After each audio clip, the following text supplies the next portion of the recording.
Hello and welcome to the BNB show. My name is Brandon. That is Brendon. One's got an E, one's got an A, but we're both here to talk Seattle Seahawks as we head into the football. We kick off. I'm going to call it a new season of BNB. Brendan, that was the last season of BNB. That was like long season one. This will be our season two. Shows get shorter, right? The starters get a little bit better paid. They start going from 16, 24 episodes. It gets down to 10. So we're starting a new year here now, Brendan. Welcome back in the Hawks Nest. Thank you for joining back as ever. How you doing this fine evening? I'm doing good, man. I'm doing good. I'm ready to hit this off season hard. Maybe the biggest off season in a decade plus. I think very much it is when you consider where this team is at and all that's on kind of the line and how I almost feel like it's the fact they've done so much of the heavy lifting up until this point, and there's still a little bit left to be done, but it's sometimes just doing that initial heavy lifting, getting some of that initial success, getting that initial spark to where you're on the right path. But now you just have to kind of land the move. It's the gymnast going off what do they call that? The horse, the broken horse, something Pommel horse, horse. the pummel horse, right? Yeah. Yeah. So they come off the pummel horse, and we've done all the spins and moves and twists and turns, and now we just got to land on both feet and not move, right? That's the move. They stand and they just come to a complete stop on the end of it. So let's see if they can. I think kind of land this, because Brendan, would you not agree if they do land this? I mean, yes, there's more in the future you want to see done. Doesn't necessarily mean next year's an elite team, but that combination of those two seasons of off seasons essentially work if you can match them. You got to feel like that's a Super Bowl contending team at some point in the near future at that point. I mean, ultimately, you get out what you put in, right? And if you put in two great off seasons, you should get out a great team. Absolutely. Absolutely. And they killed it last offseason for sure. Let's hope they can match it again. And me and Brendan are going to be doing some very precise shows as we go along through this offseason to kind of address certain things. This is going to be a little bit of an outlook into the offseason, a little bit of a preview to the offseason, but we're going to be doing it with some specific focus here today. So we're going to be talking a little bit about some Seahawks news, the Myers extension, some coaches out there interviewing, and then we're going to dive into some of the salary cap situation with this team, because of course this is a big part of what this offseason is going to be derived from as far as what they can accomplish in spending money.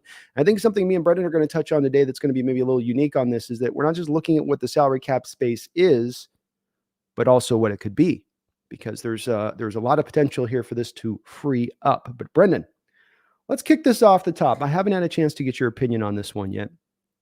The Seattle Seahawks started this offseason already with a bang, if we call signing a kicker a bang, by already getting a contract extension locked in on a player that a lot of people were wondering about if they were going to bring him back, and that is one Pro Bowl kicker, Jason Myers, every other year Pro Bowl kicker, Jason Myers.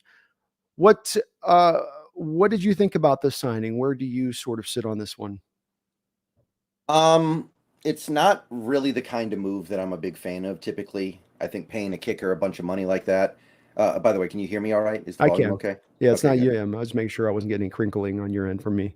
So you're good. Right. So it's definitely not my favorite thing. I understand it, and I do believe that objectively speaking, he should be getting that amount of money on the open market with the season he just had and what he is capable of doing. I just don't know if I wanted my team to be the team to do it. At the end of the day, I will say this: if he plays the way that he played this season every year of this contract, then he's worth it. If he's going to hit, 95% of his kicks, he's going to make all but one. I think, what was it? He missed one extra point all year, and he's going to be average to above average on kickoffs. Then, okay, that's probably worth the contract we gave him. But I just don't see how anybody could have full confidence that he's going to be at that level of player every year for the next 4 years, because we've seen firsthand that this is not a Justin Tucker situation. He is capable of having bad seasons. He's capable of having mediocre seasons. So it's definitely not my favorite. I can't say that I hate it because I get it. This isn't like, oh, we just gave Austin Black $30 million. That's something like, oh, I don't get that at all. That doesn't make any sense to me. No, this makes sense. I'm not a big fan of it, I guess is how I would put it. Yeah, I'm not either. And to me, it's almost he's been consistently inconsistent throughout the course of his entire career. What he's done here the 4 years with Seattle matches up almost exactly with what he did with his 4-year run with the Jets. So when you talk about a kicker with 8 years of data to go off of, and they've shown you the same kind of fluctuating mark, why do we suddenly believe that that fluctuation is going to stop? That just isn't the nature of it's also against kind of the nature of the kicking in general, right, Brendan? It tends to be a position that does tend to have this, even the good ones, Remember Legatron was going to be the next greatest thing, right? Remember that with the Yeah. Rams? He was going to be this like, oh my God, he'll be like a Hall of Fame type kicker. And then you look 5 years later and he's like gone through 3 teams and it's like he's barely hanging on to the NFL at some points here, it seems like now. So it's just, that's the nature of the beast a little bit. And I'm with you. I don't like paying it anyway. I really don't like paying it when I don't have that baseline, that you mentioned Justin Tucker baseline. He's the one guy that up until even this last year has been that consistent cat throughout the league and consistently great. So I'm with you. I'm not going to get overworked on it too much. It's not going to decimate the salary cap, but it certainly is one where you're sort of paying whether he's at the high water mark, just like you did when he was coming out of free agency, and you gave him a pretty good deal for kickers coming out of free agency on a Pro Bowl year. You never like really necessarily paying a guy at the top of their markup a year that they've come off of, which is more of an outlier to them than it is a rule. And that's almost any position, right, Brendon? Not just kicking, but any position. Yeah, but I would say kicking especially kicker, because you see guys come out of college, not even get drafted all the time and turn into elite kickers for a year or two. Like, actually, I think Blair Walsh was a good example. Blair Walsh was a good example of this, where he was undrafted, went to Minnesota and was really good for like a year and a half. Then, of course, he falls off, but they didn't hardly pay him anything. So when I can get results like that on the regular for veteran minimum or rookie minimum type money, it's not an area that I'm super excited to pump a bunch of money into. They've also had a pathway here, Brendon, where they've gone to success. I'm okay with them as well as valuing the special teams unit. So I'm not against that in this. That's part of the philosophy of their team. But we also have seen them take seriously in a way that's different from this method of let's go draft the best kicker in the draft, like they did with Dixon. And now they eventually paid Dixon, but they got some cheap years out of him initially before they got to the point of having to pay him. This past year, I believe there was the kicker led the NFL in field goal percentage this season, if I'm not mistaken. And so it seems to me like that seemed more of the clearer pathway to maybe try to take here if you were going to value special teams as highly as this team does. But it's nonetheless, it is a guy that, they're aware of. He does have a big leg, which I like, Brendon. I always was driven crazy through the years of Hauschka with that soft 42-yard leg of his that just, don't get too far away. Keep it close. Yeah. At least Myers gives you those, like, if you gotta have him try to drill one from 57 off a far hash in the wind, like, he might give you a chance at it. He might give you a shot with that. So absolutely. I love that part of it. Well, we also had a little bit of other news too. I've been looking up on this rule, and hopefully you've got some clarity on it, because I look it up, and it's some of these NFL rules online are just, it's like reading an instruction manual almost on trying to understand. It's like the tiebreaker stuff. When we were doing that, is like, I have to do like a mathematical formula in order to figure out what the rule is. But we had a couple of coaches out there interviewing. So if you could maybe bring people up to speed on a couple of the guys that we've got out there right now who have interviewed for open jobs and who still may interview for open jobs, because we have head coaching jobs that still aren't necessarily filled yet. Right. Well, the way I see it, and this is just my own speculation, but the way I see it right now, if Evero goes to Minnesota, then I think Desai stays. But if Evero does not go to Minnesota, I think Minnesota takes Sean Desai. To me, that's kind of the domino that needs to fall. What is Evero going to do? Because he seems to be on the outs in Denver. So if he goes to Minnesota, then Minnesota's got their DC and they're good. But I believe they will try to get Sean Desai as their defensive coordinator if Evero goes, say, to be head coach of the Colts or something like that. So that's still on the table. As far as I know, we do not get any compensatory picks if he goes, but I could be wrong. As far as I know, he doesn't. The other guy would be Dave Canales, who is getting a second interview to become the offensive coordinator of the Baltimore Ravens. Second interview. Okay, yes. So he's gotten through the first. That's significant. Usually if you're coming back like that. Do we get it on that one now? Because he's been with us for a couple of years? Well, I mean, Dave Canales is white, so I don't think those rules apply.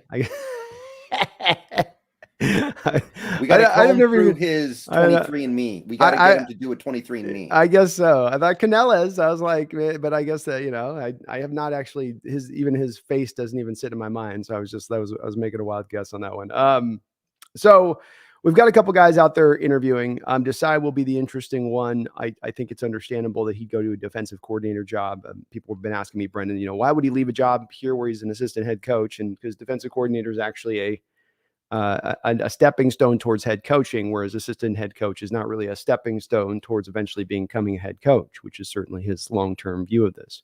Yeah, is that really true though? Because I was under the impression he had DC positions on the table last year and chose to come here instead. Is that not true? I don't know which DC positions he had on the table. There was Donatel was it was a matter of us down to us and the Vikings, and he was either going to be a part of Ed Donatel's staff or our staff, but there was no defensive coordinator job that he had All on right. the table at that time. So, but I'm Minnesota's interesting. They're trying to at that point keep with a Fangio defense, and they're like, okay, well Donatel wasn't the right genius, so we'll get the other disciple of Fangio in there, I guess. If they're looking at, if not that, then Evero, who's also a guy that can run the same stuff. So they're still sticking that defense, it sounds like, out there in Minnesota, despite the results that they had this past year, which to me, Brendan, would mean if you're looking at the Minnesota in the draft, they're going to go heavy defense. Big time.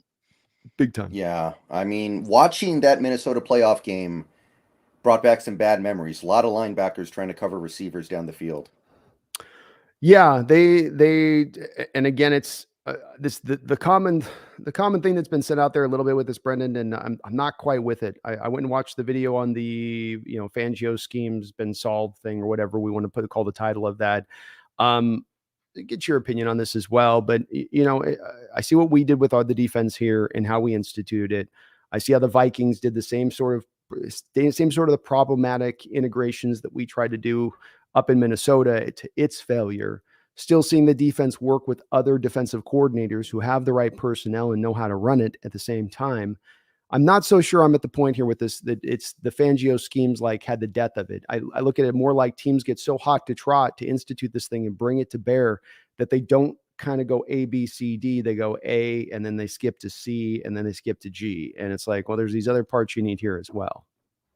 Where do you sit on it here? Yeah, I mean, I'm inclined to agree. It's kind of like back in the 90s in basketball, you had Michael Jordan, and Michael Jordan played a certain way, and the next wave of NBA superstars were all trying to play Michael Jordan's way, but they weren't as good, so it didn't work. Like Vince Carter, Tracy McGrady, Allen Iverson, everybody was trying to do that ISO ball thing where they, it's just a one-man show, and it didn't go as well because those guys simply weren't as good. So we're seeing all these teams trying to copy the Fangio defense, but they don't have as good a personnel. They don't have the right personnel to do it. I agree with that. I think one of the core tenets of the Fangio defense that we've actually talked about is how they need two safeties that can be very versatile. They can play in the box. They can play deep. They can basically wear multiple hats as safeties. And a lot of these teams that are trying to copy the Fangio defense do not have that.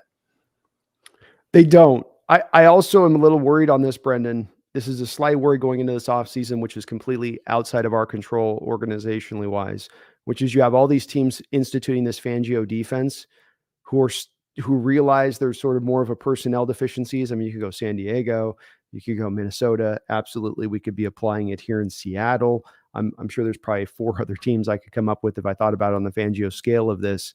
We're going to have a lot of competition for those defenders that we want to bring in that are going to fit this scheme. And we really want to address the defense, and these teams really want to address the defense too. You may have to get your work done in this draft a little bit earlier on that defensive side of the ball, because there will be teams, I think, early in this draft. It's already the strength of the draft anyway. We're going to be kind of competing. It's not ideal, is it? I mean, it's a lot of competition there for these select kind of bodies that fit the scheme. Well, the other side of that is the teams in the NFL right now not working with a lot of cap space. In fact, according to Spotrac, the average amount of cap space in the league right now is $5 million for every team. And about half the league is in the negative right now, has no cap space. So there's not a lot of money to go around. The teams that have a lot of cap space would be a team like the Bears, the Falcons do. The Giants actually have a lot. I don't know how they got so far under after what they were doing last year, but there's not a lot of money to go around. That's one thing I was noticing when I was looking at some of the cap numbers. So you're right. There's going to be high demand for those handful of defensive players that fit the Fangio defense. but a lot of teams are just not really going to be able to bid very much because they've got so many salary cap issues. Well, and I don't worry about, but then you're making me think of two things here. Number one, I wasn't really worried about as much for the free agency side of it. I'm meaning just for the draft. Oh, That okay. that where you got these teams in the draft who are now really going to be pressed in the draft to need as much as drafting BPA, which will drive them to defense quicker because of that. But then you bring up a counterbalance to this a little bit, and you didn't mean to, I know, but in what you're talking about in the respect of now, that makes me think, well, now maybe we think about the going more free is as much as this maybe goes against what you'd like to do ideally, is maybe you do look a little more free agency in defense, because like you said, you have so stay with me on this. You got the competition in free agency, which is a little bit minimized because of the negative place that a lot of these teams find themselves from a salary cap standpoint. But then you got the draft where it's more of equal footing for everybody, but there's still that same implicit need. Maybe the free agency is the place to kind of to grasp onto that and bring that into the territory here instead, as far as a general strategy, because you're not necessarily stiff competition. You can get sort of good value. Yeah, I think that's a very good point. And we've already seen the draft class get diluted a little bit because of the NIL money players going back. So when you wrap those two things together, I guess the lesson is, it's nice to have a really high pick where you can get one of those defensive blue chippers and nobody's going to be able to really snipe you that badly. Very much. So if you're, again, I think it does going to inform Schneider too, where he's that first pick's that much. We already think it's kind of likely it's defense anyway. I think that this only kind of reinforces that all that much more, that it's even absent Anderson or Carter off the board, probably it's going to be defense is the way that they roll with this thing, at least early with the pick, and probably with those 3 out of the first 4 picks are defense. This would be instructed by that just a little bit. Wouldn't surprise me in the least. Randall McDaniel with a $50 donation. Randall's coming in hot today, Brendan. He's coming in hot. Well, thank you, Randall, for the $50 donation, brother. You were awesome. As always, you're awesome. He says, hey, big dog. Glad I can finally catch a show. 5 weeks until free agency starts. Going to be a fun off season. I got a feeling we flipped number 20 for an established defensive line pass rusher. We have a tendency to reach for glaring needs. Well, this is right on the heels of what we're just talking about here, Brendan. And Randall, thank you for the $50 donation. But a little bit of what we're going to be talking a lot about this guy's name. I think you're going to be saying it, and I'm going to be saying it through over the next couple of months until we're tired of saying the name, until something happens. But Daron Payne is, I think, within Randall's deal, there is really the guy that stands out to me as far as obviously DeForest Buckner maybe is B, option B. Is that a fair way for you to put it in your mind? Would you go them A, B on that, or would you go more Buckner because you could get him on the contract? You're not necessarily having to sign him to a contract extension. Well, I mean, Daron Payne is a free agent, so he would need to be a tag and trade, right? The theory on this one would go with me on this Daron Payne with this one, Brendan, which is that I think they're going to, at least like we might do with Geno, I think the threat of the tag is going to be placed by Washington. They are at $6 million right now. So that's all the cap space they have. They would obviously have to create some cap space in order to accommodate that, I believe. But it's actually, they cut Wentz 0 dead money. So there you go. So they can cut Wentz. They can clear enough space. I just don't think they're going to let like a guy like this, Brendan. He's arguably the best run defending defensive tackle in the sport, and he gives you 11.5 sacks. That's a guy you don't just let okay, it's been fun. Go Freebird. Live your life. You're going to be like, give us something for this. We're not losing this for nothing. Yeah. And so I think you're going to have to flip something for him. And I think it's going to probably come down to like the 20th pick. I don't think it's the second round bill you're getting. I think both DeForest Buckner and him are going to probably claim it. I think Randall's on the right point on this one. I think 20 is the cost here, Brendan, for both of those two guys. It's hard for me to believe Buckner and Carter have the same value, though, because Carter is so much younger and had such a better season last year. He had 11.5 sacks. Like DeForest Buckner's probably a little past his prime. He's already gotten, that big second contract. He's coming probably close to the end of that second contract. Like, to me, Carter has to be more valuable than Buckner, right? I thought Buckner was one of those kind of cats who came into the league at like 20 years old. And I'm just double checking that right now to be sure on this, because I'm not a positive. I love those guys. Oh, I do too. Those are the guys that, can kind of play forever. So he's 28 years old, Brendan. How old is Payne, though? Isn't Payne like 26? That's about right. Something like that. So there's a 2-year difference. Yeah, that's got to be worth something, especially with Payne coming off this career year. It may be It may be. I think the thing that would come down to is they're a team that's going to come and undercut us in that value of 20. And then with DeForest Buckner, are you going to get the Colts to take a second round pick for him when not 2 years ago they got the number 12 overall selection in the first round? You know, I think it comes down to, I really do think it probably comes down to where I never knew Deron Payne. I forgot Deron Payne was a first rounder too. He was the 13th overall pick in 2018. I totally had spaced that out. So he's 25 right now. So he's 3 years younger, which is the truth. But you're also talking about if you bring Payne in, you're also having to pay him the new contract, where if you bring in Buckner, you don't have to pay the contract. So I think that's why the little bit of their value becomes equal at 20, because I get Buckner in a little bit older, but I'm on the hook for the money. I got Payne. You guys can get your 20 back, but then I got to sign him to 20 million a year, maybe, on what he might command. And so I think they're back at 20. I would find myself, even with our history of not having a lot of luck doing this type of stuff, and it's not been a great history of doing it, I would still be drawn to doing either of the two moves, Brendon, because I don't like the defensive talent in this draft. I think we haven't, as Randall's point on this, we haven't had luck in 20s taking defensive players either. Moving back would be great if that was a possibility too, but I would be definitely open to this as a possibility. How about you? I mean, what if it was just like on the schoolyard and you just go player for player? We tag Geno, they tag Payne, we trade Geno for Payne. Just like two kids swapping baseball cards on the schoolyard. How about that? Yeah. 100%. I don't have to think about that, Brendon. Like, I don't have to think about that move. I mean, I love Geno to death, but like, that's, you know, my greatest value I thought we could get for Geno on a return is like a second rounder. So if you're pulling a guy that's equivalent to a mid first rounder back for Geno essentially in value at that point, I you know, Geno's 33 years old. I'm in favor of having him brought back, but not at like no price, not at no, like, you know, whatever. Everybody should have a price. There should always be some. You know how it is. There's people out there that have that, like, no, there is no price. Like, no, there's always a, you know, everybody's for sale. How's that saying go? Like, everybody's for sale. Everything's for sale. Everybody has a price. That was the $1 Million Man in WWE in the 90s. That's right. Everybody's got a price. But where do you stand? I still haven't got an answer from you on this. Where are you at with it? Well, what kind of player would we be getting at 20 here in this draft? Let's think about this for a second. It would be like Isaiah Foskey. It would be kind of like maybe a Jordan Addison. Maybe a Van Ness, Lucas Van Ness.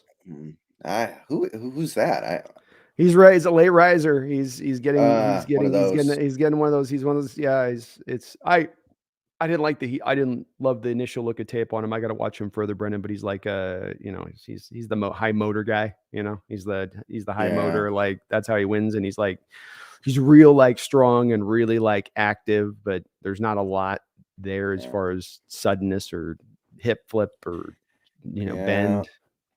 You know, I just can't keep doing the thing where we try to get like 5 decent guys and hope it equals one superstar. We need the actual superstar. So I think I would do it.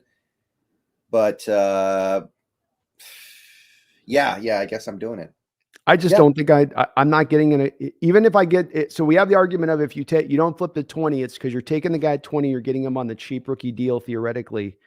But the talent level of talent of that guy is going to be so remarkably different from what you get from a Deron Payne or what you get from a Buckner, that equivalent of savings of cost, especially in the case of Buckner, where you're just on the hook for the base salary at that point because the bonus money has been eaten by the Colts. I can't think of how that's not a better pathway to go, even with your previous history of not having a lot of luck of flipping first round picks for guys and bringing him in. You're not going to do what you did with Jimmy Graham when you brought Buckner or Payne in. You're not going to play him out of position. You're not going to do the same thing kind of you did a little bit with Jamal Adams on that. Neither of these guys have any of the head issues that we had to deal with as far as locker room problems of Percy Harvin. So you're not really going to go down that road again by doing this kind of move, but I'm completely in favor of it because the guy at 20 is not going to be that good. Brendon mentioned those guys. Brendon, there's a corner, Brendon, would be that's what's likely to be you want to talk about BP on the board when you selected 20, you might have 2 corners at the top of that board. And then it's position players below it, but like Cam Smith and Gonzalez or Cam Smith and Joey Porter Jr. Yeah. And then you've got this collection of others, you know, position players. So now you're at a point at 20 where you're picking like 3, 4, 5 down on your BPA list.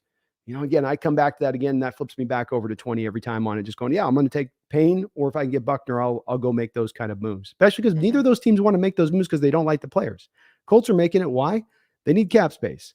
Washington's making it. Why? Because in our case, they probably want to go find it. If not Geno, they probably want to get a quarterback somewhere, right? And they know Wentz ain't going to be it. So they do want to have that money freed up to probably kind of bring in a more veteran presence. Yeah, I think they literally have to cut Wentz. Even if Wentz wasn't a terrible quarterback now, they would still have to cut him. They do. He didn't give him anything this year. They just have to, that's a cut bait type issue 100%. And especially the cap savings, like you said, they're not on the hook for anything but the base. So they save all that base. Right. That would free them up to then get some other stuff, done. I think they got to get Jonathan Allen on it. That's why I think Deron Payne's getting moved too, Brendan, is that they got to decide on Jonathan Allen, who I think they're a little more in on Jonathan Allen for. And don't forget Montez Sweat. Don't forget Chase Young. Chase Young after this year, he comes back off that ACL, has a monster year. He's going to be in line for a huge contract. So, yeah, they got to decide who they're going to pay. You can't pay everybody on those great defensive lines. Niners ran into this a couple of years ago when they had to move Buckner to Colts in the first place. They didn't want to do it, but it was Armstead or Buckner. That was the choice. Randall, thank you for the $50 donation, brother. You are awesome. You're always awesome on the stream though with the donos, and I really do appreciate it. You guys Randall's got a kid coming on the way, so hopefully everything's going well with that on your end of things. In Utero with a $5 dono. Thank you, In Utero. It says versus the Hawks D was 27th in yards per carry and 30th in RYPG. We lost to bad teams because they ran it down our throats. Should we swap first round and second for Carter? I think he's suggesting we should trade up to make sure we get Jalen Carter, which I would not do, and I don't think there's any way that it happens. So if that's what is being asked here, which I think is what's going on, I agree. I would not trade up. And I don't necessarily think you have to trade up because of the distinct possibility of 3 quarterbacks going in the top 4 and then Will Anderson being the other pick and then Jalen Carter's just sitting there. I think that's a distinct possibility. And I think you just kind of have to sit there at 5 and live with the results. Either trade down or pick at 5, but you can't trade up. Yeah, I'm right in lockstep with Brendan on this one in Utero. I don't want to move up in this draft for Carter. I think I've long felt this way, that we're going to end up with our choice of Anderson or Carter when it's all said and done. Either of those guys, I'm going to be pretty happy with the first pick of the draft. I have a preference to Carter, but you're going to be fine. And okay, so now you got to move Taylor. Well, you'll get some value for Taylor, or you got to move Nwosu. You'll get some value for Nwosu. It doesn't mean like this thing has to get log jammed up at the other position either if you go Anderson. But here's the thing you could be doing with this instead in Utero. If Carter's off the board, let's just say that situation occurs and you're at 5, like Brendan said, maybe you move back, get another defender there at 10, pick up a first round pick. Or if you just have to pick one of Miles Murphy or Tyree Wilson at that point, you grab one of those 2 guys. But then if you want to then flip that second round pick for an established defender out there, the combination of a Tyree Wilson and an established defender you bring, let's say, into the defensive line is going to be better than you just moving up simply for Carter to blow the second round pick and use the first to Carter. The one's going to be weighted heavier over there to me. Would you agree on that? Oh yeah. Yeah, absolutely. Ultimately, even if we're going to stick with this 3-4, we need probably 6 good defensive linemen to make this work, and preferably 1 or 2 of those guys would be studs. But it can't just be one guy, especially with the way things are in the NFL right now, where you have things in such a tight rotation.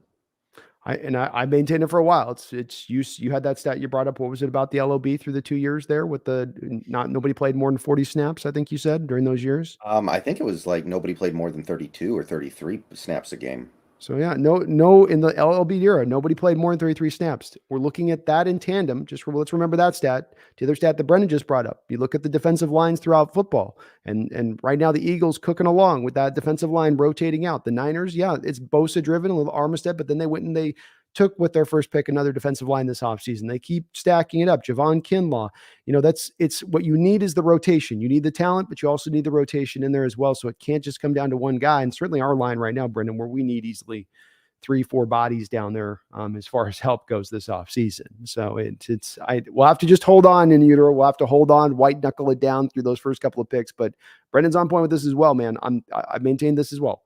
3 quarterbacks are going to get taken in those first 4 picks. I really do truly believe it. I know for a fact too, all we need is one more team to do something wild. More team. The Bears have already announced we're trading the number 1 pick, or we're open for business on it. They've already announced it straight up. So it seems inevitable.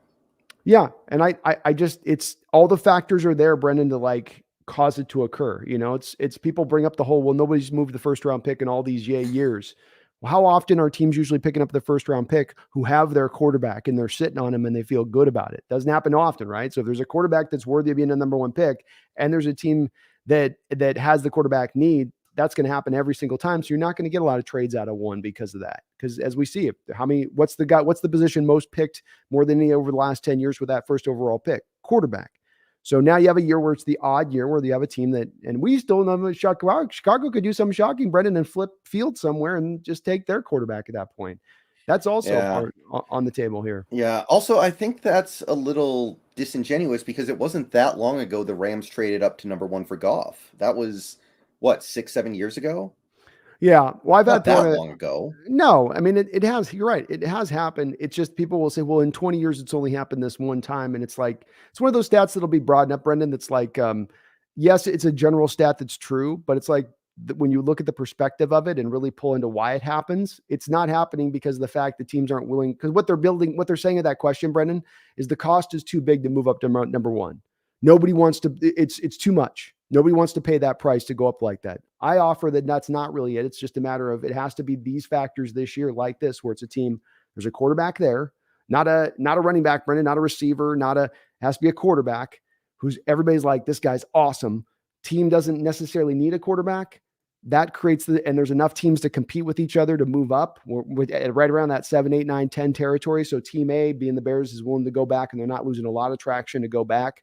I maintain, Brendon, they'll feel happy if they go back to like 10, get Quentin Johnson, pick up their extra first or 3 first round picks down the road, to do that little drop back, and they come away, they're going to feel fine about that. Or Paris Johnson, they end up with the best left tackle in the sport, which they could, or in this draft, maybe if it goes that way as well. He might not be the best, but one of the best, All right. Yeah. So I hear you coming from in Euro, but yeah, can't go that route necessarily with it. Thank you for the $5 donation though.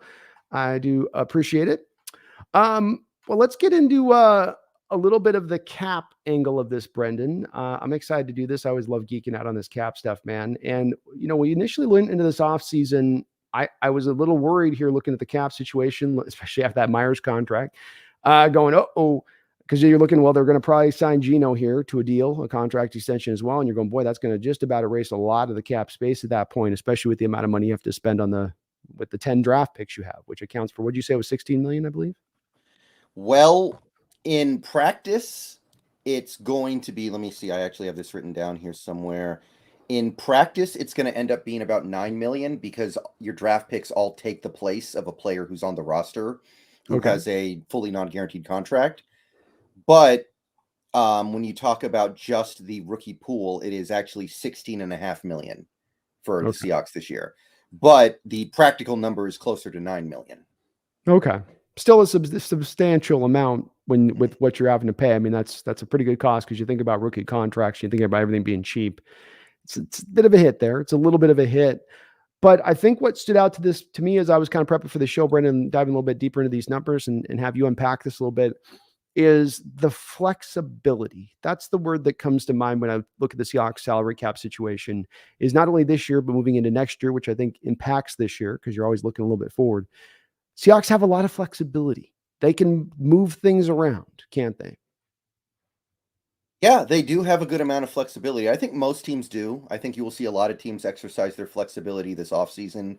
And it will be proved that in the NFL, with contracts not being fully guaranteed, it's really hard to not have some flexibility. You have to be like the Rams, where they kept pushing it back. Eventually, they're just going to be in a situation where there's nothing to do but just take it for a couple years. But for the most part, yeah, you can maintain your flexibility. There are a lot of things you can do. And I've actually got a full list here of all the things the Seahawks could do to create cap space this offseason. And let's give it to them. All right. So let's start at the top here. So right now, according to Spotrac, this is an estimate, by the way. I know Spotrac occasionally gets little things wrong. Yeah, that's it. They're in the right territory, though. Yeah, we are sitting on $31.3 million in cap space. So 31.3. And if you take a look at the state of the roster going into the new league year in March, you can see we have one center, and it's Joey Hunt. So we basically don't have a center on the roster. Mm-hmm. We have 2 guards, one of whom is Gabe Jackson, who we're about to talk about. We have basically what else? What else did I want to say? Oh yeah, we have only 3 safety. We have like 3 safeties.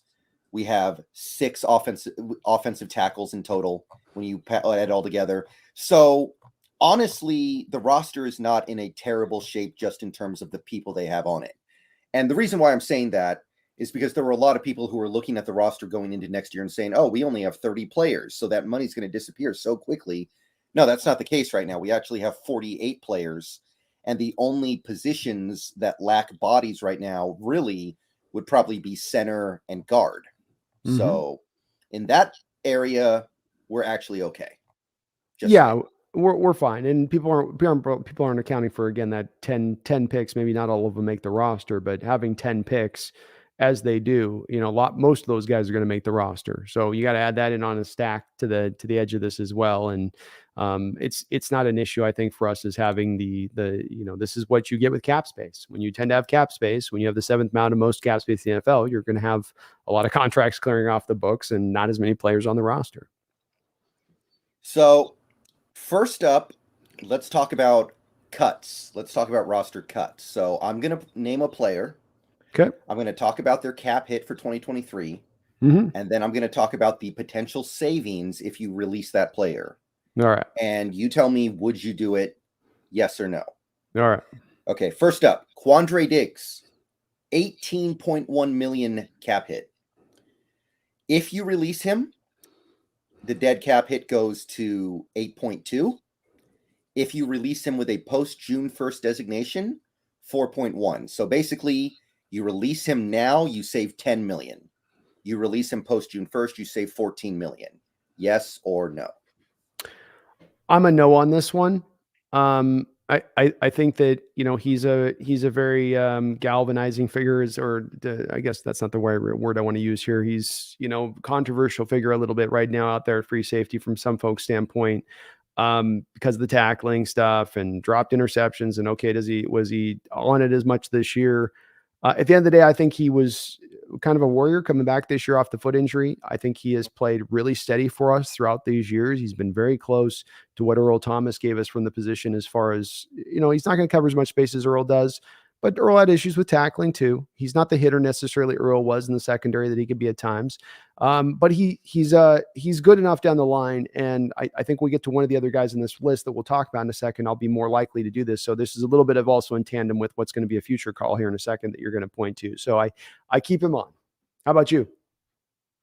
I got to be honest here. If we're going to run this Fangio defense, I don't see how he's worth keeping around, because he's so one-dimensional. If we were going to go back and run the old 4-3 under stuff with Carroll's cover 3, then yeah, I want to keep Diggs. But if we're going to do this Fangio thing, I don't see how he's worth 18 million. I don't.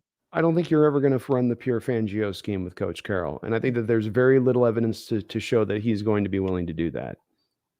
So you're going to bring on some of his stuff, Brendon. You're going to better equip your personnel grouping on the 3-4 stuff to fit better into it, especially the gap and a half stuff rather than the 2 gapping stuff you kind of did before. But when it comes down to the bottom line track, you're going to be running cover 3 in this defense. Not all the time, not at Legion of Boom era, 95% of the time. But, even when you run man, which they're talking about with Tariq Woolen, we're going to run man. We're going to run Mo man. That's what he did good this year, right? You heard the same thing. Yeah, okay, that's great. What that means, Brendon, is not man coverage. That means cover 3 man match, which means you start out in cover 3 and then you transition to man. So there ain't going to be anytime we ain't having a safety at times in games with a free safety over the top. I'm with you on it. Your whole points are valid, by the way, that, you're better suited to have more of the hyper athletic safeties that can do both of the 2 jobs. But unfortunately, I just don't think that you're going to quite make that change in that way with this defense. I also think about this as well, is that some of this is going to be impacted by what we're going to do with Jamal here in a second. So I don't know if maybe your decision on this is going to be different from mine with that one, but I don't want to clear so much dead money here that we're clearing space to have to sit on a ton of dead money every year and how we're kind of rolling this out. I think I got to make my bed with one of these 2 guys and go, okay, one of the guys I'm going to roll with the roster and have a veteran presence back there. Then I could bring in the rookie or Ryan Neal on the other side, whatever. And we'll get to Jamal in a second, but I look at it more in that as well. It's a little bit more informed just outside of just Quandary, but also what's going on with the other position too. Okay. All right. So since you already kind of indicated we were going to go in this direction, I do want to talk about Jamal Adams briefly here, because a lot of people are definitely going to be on that cut Jamal train. So real quick here, cap hit this year is 18.1 million. Right. Dead cap is 21.3 million if you release him pre-June 1st. So I think that's kind of off the table, unless you're just kind of rolling over for 2023. And by the way, let me just say this. From what Carroll said in his postseason press conference, he sounds like a man who's ready to go in, who's ready to like, okay, this is going to be my last stand. I'm going to be a little more aggressive. He sounded like, he sounded so like unhappy with how much better the Niners were than us in that playoff game. Kind of sounded to me like a guy who was ready to go for it a little bit. So I don't think that's the case. It makes sense to your point on this as well, because this very well has a high beyond just the fans calling for it or people like us on YouTube talking about it. New ownership's probably likely to come through next off season. And when that occurs, if this team does get sold, which is my big bold prediction, is I think that there's already even kind of things in place for something like this to occur. Then he's definitely going to be on a position at that point of, what have you done for me lately? Is going to be a little bit of the new owner coming in there. And if he's not bringing the goods, so that might push this in a way too, to your point on this, that might light a little bit more of a fire than has been there in recent years. So anyway, Jamal Adams, if you release him after June 1st, the dead cap hit is about 7.1 million, meaning you save 11 million on the cap this year. However, the 2024 dead cap hit is 14.2. So you've got 2 years of big dead cap hits to eat. So I guess you could do that if you really wanted to. That's the only way this works, though. Well, the standard difference between Quandary Diggs and Jamal Adams is, and let's your point about the not necessarily fitting Fangio scheme, completely valid. Let's look at it though on this side of it. Quandary Diggs gets on the football field and he plays. Jamal Adams has not been able to stay out on the football field and play. And this is also a decision that's instructed a little bit about what you take and predict as far as Jamal Adams' future health. I'll tell you one thing, those fingers aren't getting any better. He had his fingers fused, and then remember, this whole got lost a little bit. He broke his finger again in training camp after having the fused fingers through the offseason. Remember the whole cast thing that he had to have before he pulled the whole thing on the back? Like, the guy's just kind of showing you the signs that he's breaking down, and I like him a lot.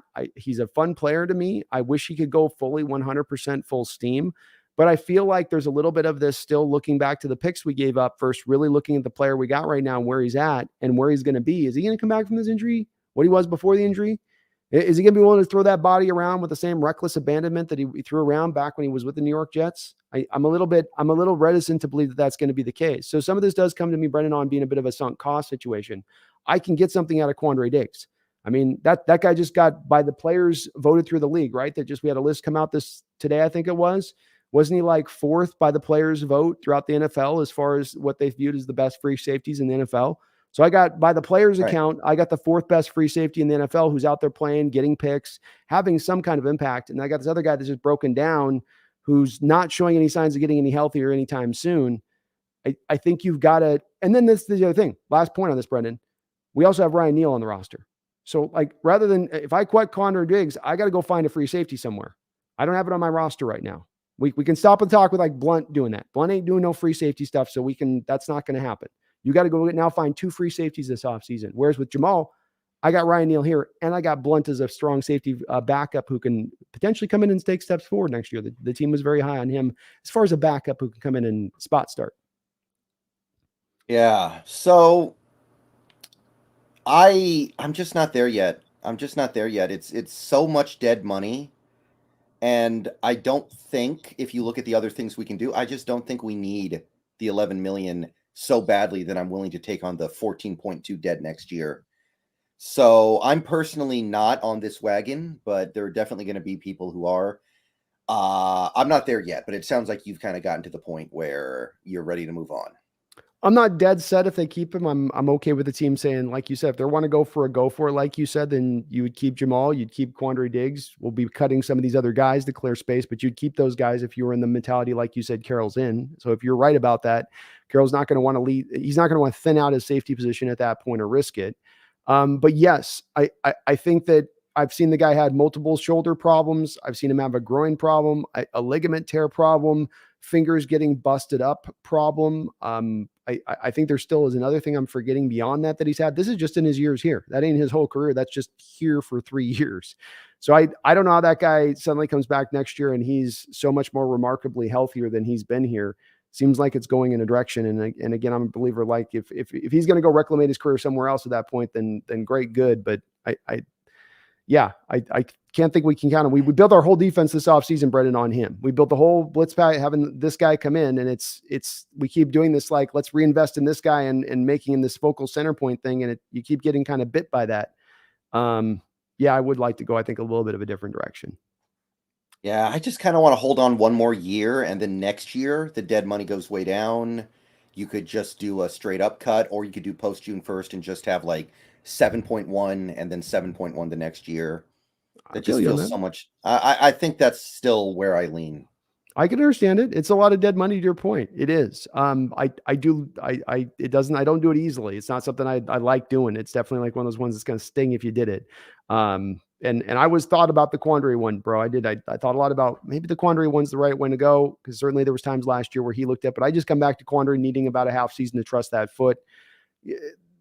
Earl it's the tackling things that get talked about a lot, Brendon, with him in the open. It's like, if your front seven does a better job of keeping things locked down, you're not going to have these runs 50 yards down the field where Diggs has got to tackle a guy who outweighs him by 50 pounds and 5 inches taller. You know, you have that moment a couple of years ago, for instance, with the Henry run at home, where he's got Henry down the sideline and he's like, you know, you can just see him going, what am I going to do with this?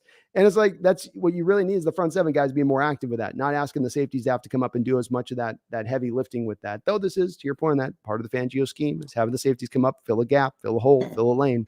So it's a tough call though, Brendon. We can both agree on this. The team's got some tough calls to make out there at both of the two safety positions as it does stand. Okay, next guy I want to talk about, Shelby Harris. Cap hit of 12.25. Only 3.25 dead if you cut him. You save basically $9 million exactly.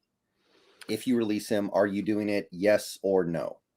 My tendency on this one would be to say no with this. If there's a team that comes through and throws me some pick for him, which I don't think there would be, then I would be open to moving him in that kind of fashion of things. But overall, he's one of the bodies we're going to probably want that. I talk about a rotation. When I think about a rotation, Brendon, I'm thinking about, him. I'm thinking about obviously Mafe, Nwosu, Taylor in there, but he's one of those guys of the few on this defensive line that I know can probably work through and be a pretty good member of a good rotation on this defense. Yeah. If I have to choose just between those two options of cutting him or keeping him at that cap hit, I would cut him. But I think there's a better way. So I do want to keep him, but we're going to talk more about Shelby a little later in this stream. But if I only have those two choices, 12.25 is just too much for a guy who I think is starting to slip a little bit. Well, I mean, a little bit, but it's also a guy that what's his 72 PFF rating last year when he was in there. He was remarkably better than anything else you had on that defensive line. And, I don't think we're going to see Quinn Jefferson back next year. I'm not sure we're going to see Al Woods back next year. Poona Ford's not coming back next year. You don't have a lot of guys on this line, and there's only so many bodies you're going to be able to bring in one off season. I mean, are we going to just retool this whole thing start to finish in one off season at that point? Because that's kind of what you're saying if you're talking about releasing or cutting him. And I don't know if that means then, that might take a little bit of that defensive line some time then to figure it out. And maybe it's the right way to go. Maybe it is. But I would be wanting to probably keep some little bit of veteran presence in there. I think at the very least that would be of some value to me. Yeah, I completely agree. And that's why I want to go another way with this. But of those two options, I think cutting's better than keeping at 12.25. Yeah. All right. Next up, we have Gabe Jackson, 11.25. 4.75 dead if cut. So you're saving $6.5 million. I think this one's going to be pretty rudimentary here. Bye. Yeah. If we cut him, do you think anybody picks him up, or does he just retire? He retires. They were managing his knee injury situation. He's not going to probably clear a physical, so I'd say it's just, but no, look, the guy's played many, many years. So it's understandable that he starts to have his body a little bit wore down a bit. I'm not knocking him for it, but it is what it is at this point. He's not the player he was 4 years ago. None of us are the men we were 4 years ago though. So it's understandable, but that being the case, it's the truth, and we need to get better at that position.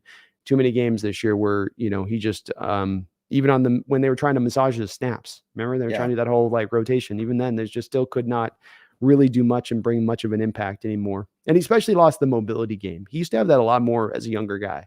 The stuff of getting in space and moving. Remember, we had all those highlights we got out of Oakland when we got him, and we're like, ooh, with him pulling back across the formation and getting out in front. But just he couldn't do that anymore. It's just not in his bag.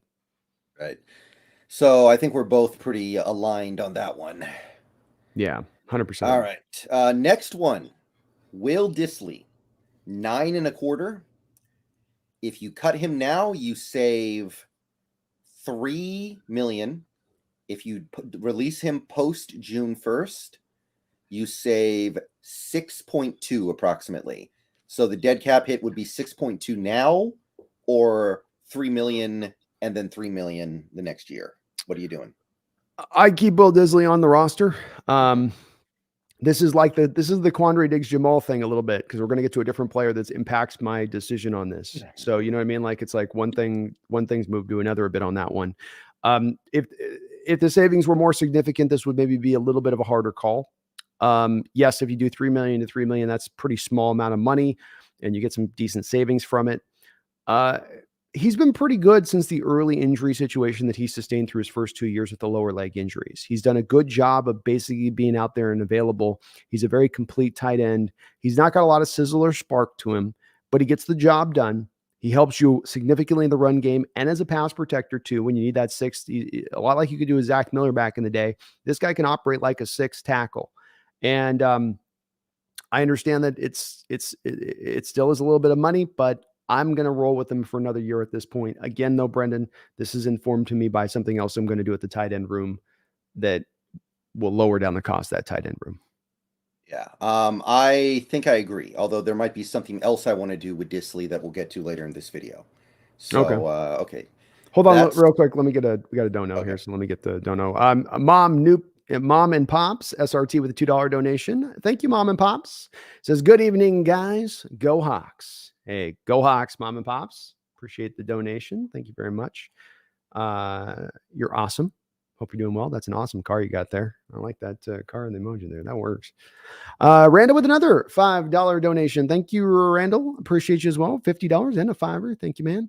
Says, can't you cut players before June 1st, but designate them as post June 1st? I think there's a way to skirt the system and get the savings early. Yeah, we did that with Dunlap. That's kind of exactly what we're talking about too, Random, when we speak about be it Quandre or Jamal. Is yes, you would call them technically a June 1st cut, but that's just because historically that's what you call them.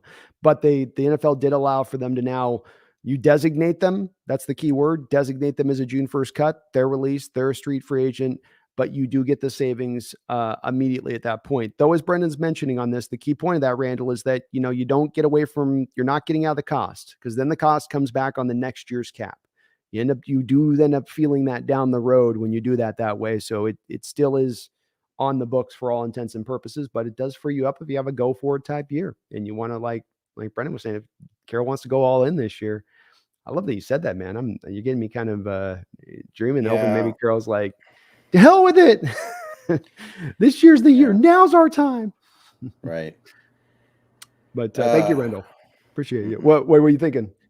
No, I was just thinking about that press conference. It just, I don't know, it was a few weeks ago, but it just sounded like somebody who kind of knew this was the last rodeo coming up here. I definitely think that it was telling that he wasn't doing we're right there with him. We're just, we had a couple bad breaks this year, bop, things just didn't, we're coming together or whatever, but that he acknowledged that there's a difference here between us. Schneider acknowledged it too, Brendan, in his pressers and interviews that he gave, and saying, look, there is a difference here. Like, okay, you recognize the difference. Now close the gap. And, it's we'll see where this team lands on this, Brendan, this year. This will speak a lot to it with that ownership change that maybe be coming down the track very, very soon, from not only just, the lighting the fire and having a little bit more of an accountability factor in play from an ownership group coming into play soon, but just from the standpoint of, look, it's been a while since you've been really good as a team, since you've been that good as that Niner team. No Seahawks team has been like that Niner team this year, have they, since the 2014 Super Bowl? Not even close, right? None of these teams in this last, what we call that, a 7-year, 8-year run there. Right. We haven't had one team that's come close to this Niner team this year as far as the level of talent goes. Yeah, definitely. I think they're recognizing that. So hopefully I really hope you're right. I did take a little bit from that, but Carroll's sometimes hard to read for me. He just, cause he gets into starts talking platitudes like Russ did it back in the day. And you're like, you just start to tune out a bit, you're like, okay. It's okay to give a short answer sometimes, man. Yeah, exactly. Like last year when a reporter asked Mike Tomlin if you guys were thinking about bringing back Antonio Brown. He just said, you guys know that's not happening, and he moved on. Sometimes that's okay. Exactly. You give us the meat of the answer in very little bits there. All right. Well, who we got up next here on our list? Next guy is Quentin Jefferson. Quentin Jefferson, Q in the house. So current cap hit is $6 million. Dead cap is $2 million. So you'd save $4 million if you release him. Would you do it? Yeah. We're gonna run to get this one released. 100%. Yeah. If that is my only choice, then I agree. I think you release him. I wonder if there might be a little bit of a better way to do it. But yes, if my choice is either release him or keep him on this contract, I got to release him. Do you think there's a trade market for him? No, I'm wondering if maybe to get the cap hit down this year, what if you gave him a 1-year extension? What's he give you? I mean, I think he played really well the last month plus of the year. I was actually noticing he was our best defensive lineman. And like you said, I don't want to flip over the whole defensive line in one offseason. And I'm looking at all the other defensive linemen from last year, like Collier's gone, Poona's gone. I want Al Woods gone. I want Monet gone. That means you've got Shelby Harris and Quentin Jefferson, and that's it. So are you just going to say we're bringing back Shelby and flipping everything else? And I guess Miles Adams, who barely plays anyway. Like, I just kind of feel like I feel like Quentin Jefferson would be fine as like your fourth defensive end. Your second man off the bench almost. Well, and maybe it's Jefferson just played too many snaps this year. Maybe, he gives you the 6 sacks on the stat column, which looks nice and fine and pretty. And a lot of that production came at the end of the season. He had a 48 grade by PFF. The course of his history, his PFF grades have never been very good. I think his highest is 60. So his top end year is below league average since he's entered the league. He's a huge negative as a run defender. He is not consistent to me as a pass rusher. He's one of those pick his spots kind of guys. I'll sort of pick here in the moment. Okay, go for it in here now. I don't think he's got a motor that runs hot. I think that he is a guy that gives you very little on the football field as a player. And I think week in and week out of this season, over the total of the season, he wasn't a good player for you. And his PFF grade marks what I saw on the field from him. And if he's turned on for the last half of the year to try to like somehow salvage part of the year, I don't know if I take a whole hell of a lot away from that. Like when you're playing the Rams team who had, no offensive line, or some of these other teams that I think you got to be careful sometimes in those end of the year runs. You hit certain opponents where they don't have the matchup they had early on in the year. They don't have the same kind of difficulty that's going to be the norm of what they normally have on a given year throughout the majority of a season. No, I'm very, of all of our cuts on this one, Brendan, this one I'm probably most strongly in favor of doing so. Well, if the extension is off the table, then yeah, I definitely want to release him. Between keeping him or releasing him on this current contract, yeah, I agree. But I wonder if there's another option here. But we'll talk about that in a minute here. Okay. Yeah, no, I feel next name, we got Big Al Woods. $5.5 million is the cap hit. Dead cap is 1 3/4. So you release Al Woods, you're saving $3 3/4 million. He's 36 years old next year. That whole list I just mentioned about Quandre Diggs coming out, I think 4th voted by. There was an NFL player, not this, Brendan, but I'm telling the audience out there. There was an NFL players voted on the best players of their position. Kind of came out I saw it on Twitter. And I think Al Woods was 4. He was also 4 or 5. Yeah, he was on the list as well. Yeah, his top 5 as far as defensive tackles this year in the sport. He's had a couple of really good year run. The man's 36 years old, and if you want to talk me into saying, let's bring Woods and Shelby in for the young cats we're going to bring in here around them, and they'll stabilize that group and help it out, I could be talked into that, and I could understand that viewpoint of it. I do tend to lean to go, he's 36. He's fighting through stuff this year, playing 20% of the snaps. He was already kind of wearing down this year. He was I really think he's probably a guy that's really going to be likely to really retire when he gets in this offseason. There's not a lot of 36-year-old defensive tackles playing in this sport. They're few and far between. Now, he hasn't made a lot of money in his career, so maybe he looks at like, hey, I got another chance for $4 million next year. It's worth it. But no, Brendan, I think I would want to save the money on that one. I agree. He got hurt at the end of the year, and it seemed like he never really bounced back from that, which I think is indicative of the fact that he's old now, and those injuries that would normally not really mean anything to him now mean a heck of a lot. Yeah, it's like why he said, for instance, Brendan, when he was asked about why he had the rejuvenation with the Seahawks after he had been suspended for a year with the Jaguars. And he's like, and he said this, I remember this interview standing out to me because there was a real key part to it. He said all the little stuff got to heal. He said all the little micro tears and pulls and this, not like he had a big rotator thing or he had to go get surgery on this, just all of this from playing 8-9 years in the league, my body just being broken up and broken down. I had that sort of year to sort of let the body just fully heal, not have to bounce back. But I think, your body is it happens to everybody. And you're 36. There's a reason why we don't have 15 guys at 36 years old playing defensive tackle in this sport. There's only a very small handful. Same thing for left tackles, right?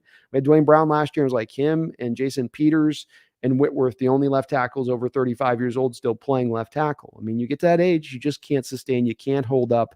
He's been a marvelous player for us the last couple of years. I don't want to take anything away from that, but if we're looking at where he's going as a player and what's likely to happen, he's likely to get even more injured. He's likely to not be able to play more snaps, but less. And at that case, it does become a little bit more about save what you can and kind of move on, get a little younger there. Yeah. So we're both on the same page there. Last guy I have is Brian Monet. Can we cut him on this? Before we get into this, can we cut him? Yeah, that I'm not so sure about because he did tear his ACL. I don't know if his contract has, some sort of guarantee until he recovers. That's possible. I think that's kind of what happened to Garoppolo last year, where they couldn't cut him until he had passed a physical. But that to the side here, he's due 3.8. Dead cap on cutting him is $1 million, so you would save 2.8. If you can do it, are you doing it? Yeah. No brainer on this one if you can pull it off. I'm not sure I'm on these new rules are hard to understand with the CBA because it's sometimes, Brendan, I don't even think it's a matter of there has to be the injury guarantee in the contract. It's kind of like just if they're having a major injury that's like, and that's different from former NFL days where they could just cut guys wholly outright. But something in the new CBA is built in some kind of protection for these players in that respect of things. All right. But yeah, I'm all over cutting that, and I'm going to be very annoyed if we can't because of the injury. It's why I hated the contract at the time too. You paid a guy for nothing it wasn't for performance you given on the field. It's what you thought he could become. And I understand that you want to get ahead of guys and get things cheap and easy if you can, and you think a guy's really going to pop, but he hadn't shown you any of that in the football field. He really hadn't. He hadn't really earned that contract. You shouldn't pay guys that haven't earned the money.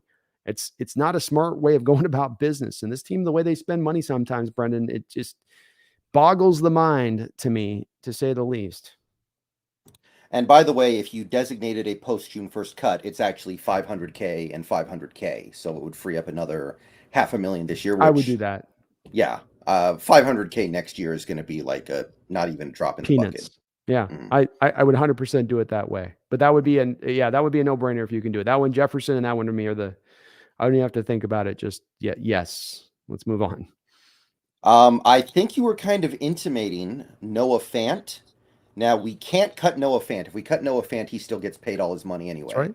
The only thing you could do with Noah Fant is trade him and then you pay him nothing. It sounded to me the way you were talking like you were at least open to that possibility. We can talk about that for a minute because that's not something I've thought about very much. So this is going to be a little bit of a long answer on this one. I'll try to not go too far with it. What I'm informed of this is with a couple of things, Brendan. Number one, I don't think Noah Fant is a long-term answer here on a contract extension. I think he's been a useful player for you. I think he's given you everything you thought you were going to get from the Broncos, but he's not 20th overall in the first round selection type talent that people thought maybe they were getting when he was picked there by the Broncos initially. He's a fine NFL tight end. He can do all the NFL things you need. He can move really well. He gets good separation. There's some value there from him. I think he's got a good reputation NFL wise, circle wise, to where there will be somebody out there that would want him. There is no bonus money established with Noah Fant. If I move him, I'm only moving his base contract, which means, Brendon, if I'm not mistaken, I get the total savings of his deal at that point, 100%. If you trade him, there's no dead money. But if you cut him, it's 100% dead money. I wouldn't cut him. So let's say that this is only a trade issue on this. This is a big trade issue. But what I'm really in favor of doing at this point, Brendon, is I'm also instructed by the level of tight end talent in this draft. And if I can move Noah Fant and go get another 4th or 5th rounder, free up that money, that does open me up for the BPA situation that could occur in the second round, where I might land in the second round and Darnell Washington is my number one guy on the board at the tight end position from Georgia, or Michael Mayer, or there's a couple other tight ends in there that might stand out it's a really good tight end class coming out here, especially in that second round territory. There'll be a good collection of those guys. And so I go then now take that second round tight end. I've reduced down the cost of the position. I've freed up the money that I save off of Fant. And I've picked up maybe a 4th or 5th rounder for the trade for Fant, a guy who I'm already probably counting on allowing to walk a year out from now. If I'm not going to be signing that extension, why not get out a year ahead of that to get some of that value? And again, it lowers down the cost of the tight end room, which I'm not really comfortable paying what we're paying at the tight end room right now from a cap standpoint. It's a little bit high to me. It's not crazy, but it's just a tiny bit high, and it'd be nice to lower it down a little bit, especially because there's no bonus money there. Yeah, so that's not something I've really thought about very much, but I wouldn't be opposed to it. I'm kind of fine either way. So, okay, that's an interesting way to save a little bit of money here, because it would save 6.9 million almost. Yeah, 6.85. I mean, if you're bringing in a guy, if you get Mayer or Washington in the second round, you're not taking any step back at that point at the tight end position from what Fant was providing you.